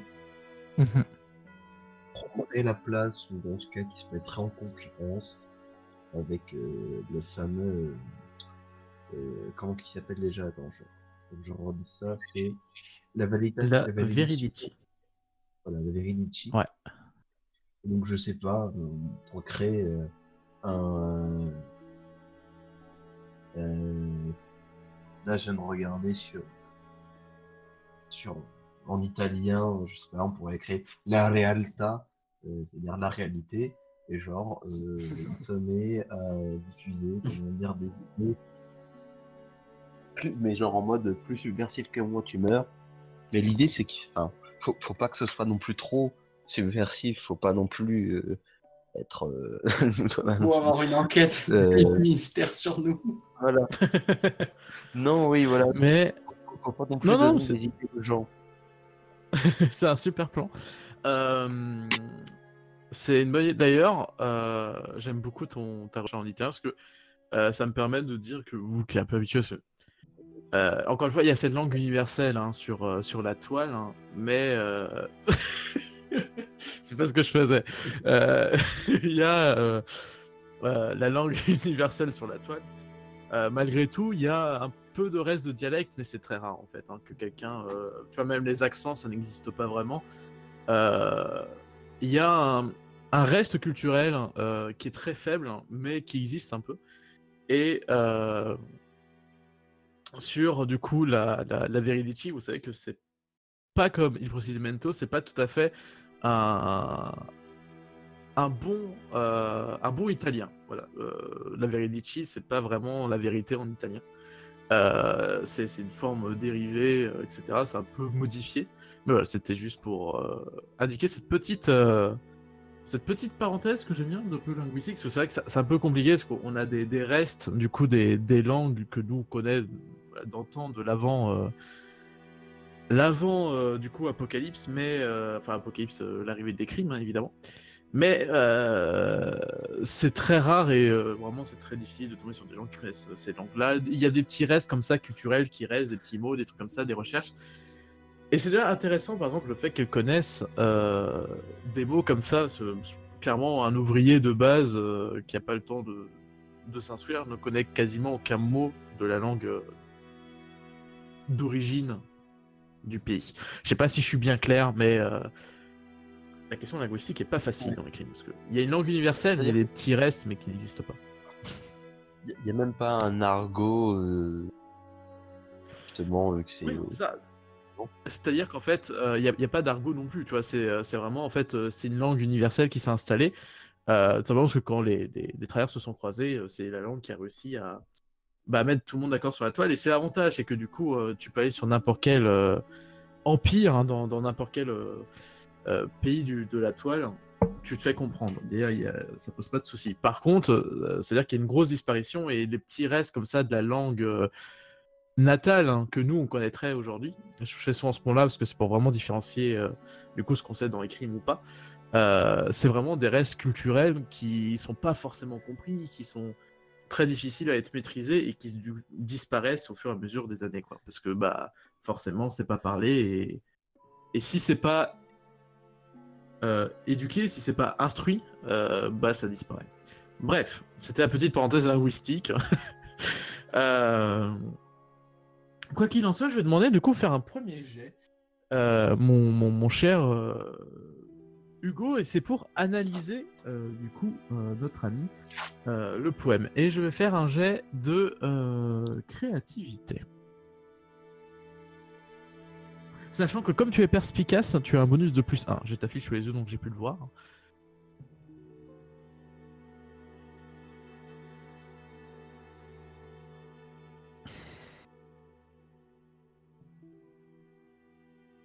Hop, alors créativité, ok. Alors 7 sur le G, plus 2, c'est 9, plus 1, 10. Je vais te poser une question. J'aime bien poser des questions. Est-ce que Hugo, en toute honnêteté juste de roleplay, est-ce qu'il a l'habitude un peu d'étudier les textes? Je sais que tu crées énormément, mais c'est vrai que, encore une fois, c'est bien, ça me permet moi de mieux définir comment vous interagissez avec vos arts, vos domaines, etc.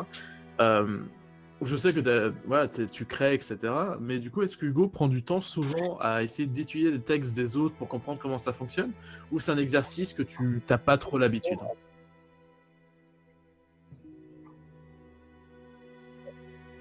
Bah, en l'occurrence, déjà, je pense que déjà, il faut se dire qu'on est dans le monde des crimes. Et donc, le papier et même les plaques de cire avec des textes écrits dessus sont quand même légèrement rares. Oui. Enfin, moins pour les plaques de cire. Mais en tout cas, Hugo, il a plus l'habitude d'écouter à travers donc, son gramophone Après, et tout. la question du Non, support... gramophone, c'est pour enregistrer, je sais plus. Non, c'est pour lire. Le gramophone, il fait. Enfin, bref. Le gramophone dans les crimes fait les deux. Il enregistre et il diffuse.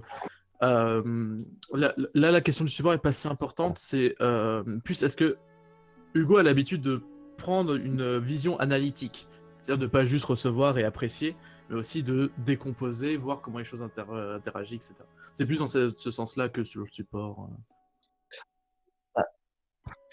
Bien sûr, mais du coup, pour ce qui est du théâtre, et bien sûr, il écoute des pièces de théâtre régulièrement à travers son gramophone. Il va voir des pièces de théâtre régulièrement, surtout. Et, mais du coup, c'est une autre forme d'art que la poésie, en l'occurrence. Ok. Donc, néanmoins, il y a un côté lyrique aussi dans les dialogues, tout ça. Donc, je pense que Tout à fait. il n'est pas complètement perdu. Oui, mais c'est bien, ça m'aide à savoir du coup quels éléments tu peux tirer du coup de ton analyse. Clairement, ça va pas être évident. Tu vas passer une bonne partie de ton après-midi dessus à essayer de comprendre du coup en termes de construction qu'est-ce qui se passe dans ce poème. Du coup, je réfléchis de ton approche. Donc, il y a quand même l'approche lyrique. Et sur la structure même, bon, il y a le truc que tout le monde voit, hein, mais t'as 4 paragraphes. Chez paragraphe, il y a 4 phrases, 3 phrases, 3 phrases. Bon, ça, c'est plus évident. J'utilise exprès les termes qui ne conviennent pas parce que c'est pas le domaine de spécialité du Hugo. Donc voilà, ne m'incendiez pas, s'il vous plaît. Et bon, ça, du coup, tu le remarques, mais c'est intéressant de le remarquer, de quand même prendre le temps de le conscientiser pour voir si tu peux en faire quelque chose quand toi, tu vas te mettre à écrire de la poésie. Sachant qu'effectivement, comme tu l'as indiqué, tu es plus spécialisé toi dans le théâtre habituellement. Mais le théâtre a quand même une forme de lyrisme, donc t'es pas forcément perdu. Et ce que tu vas remarquer assez rapidement, ce qui échappe peut-être aux autres, c'est que par contre, il y a une forme de lyrisme dans les phrases, une forme de musicalité qui fait que toutes les phrases, enfin tous les paragraphes ont la même structure en termes de syllabes. Ça, tu le remarques assez vite à force de te répéter les phrases, de les analyser. Et ce que tu sais en fait, c'est que c'est toujours crescendo, c'est-à-dire que chaque début de paragraphe a 6 syllabes et chaque phrase qui continue a 2 syllabes supplémentaires. Donc la deuxième phrase a 8 syllabes, la troisième en a 10 et la quatrième en a 12. Et c'est le cas sur tout le poème. C'est ce que tu remarques en termes de construction. Visiblement, il y a un vrai jeu sur le lyrisme et sur une certaine continuité, une certaine répétition. Voilà.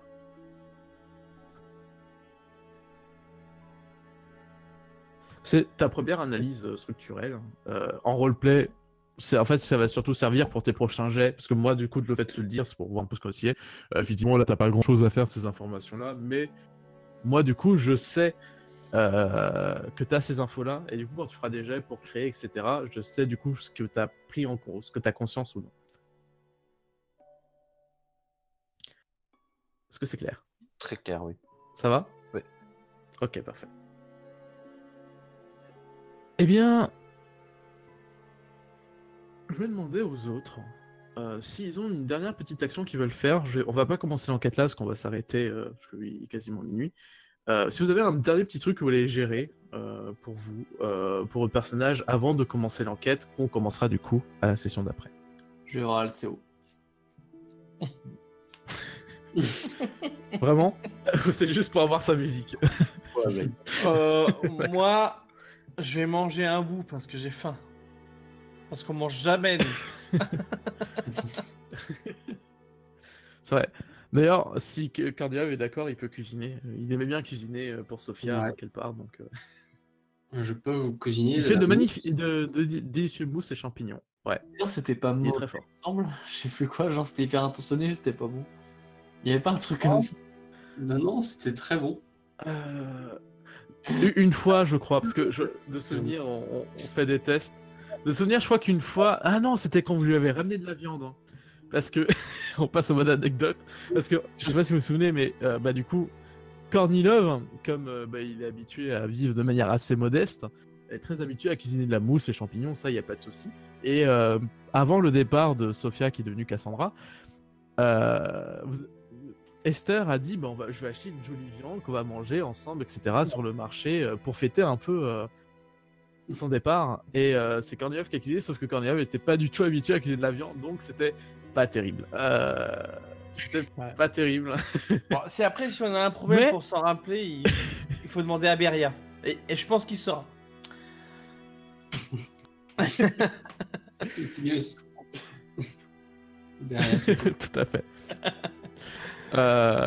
Mais voilà, mais ça c'était, ça va. Mais si vous voulez manger de la mousse cuisinée par Kornilov, sachez que c'est délicieux. Ça il le maîtrise maintenant, ça y a pas de souci. C'est quand même un homme âgé, il a beaucoup mangé ça dans sa vie, il sait faire. Bon, ouais, du coup, la question, du coup, Kornilov, toi, as-tu quelque chose que tu veux faire dans l'après-midi ou est-ce qu'on se laisse là? Ben, moi, ouais, non. J'ai rien de particulier parce que j'allais partir directement sur l'enquête, tout ça, mais on n'a pas le temps. Ouais. Donc, ouais, j'ai rien de particulier là-dessus. Enfin, j'ai rien de particulier entre-temps à faire.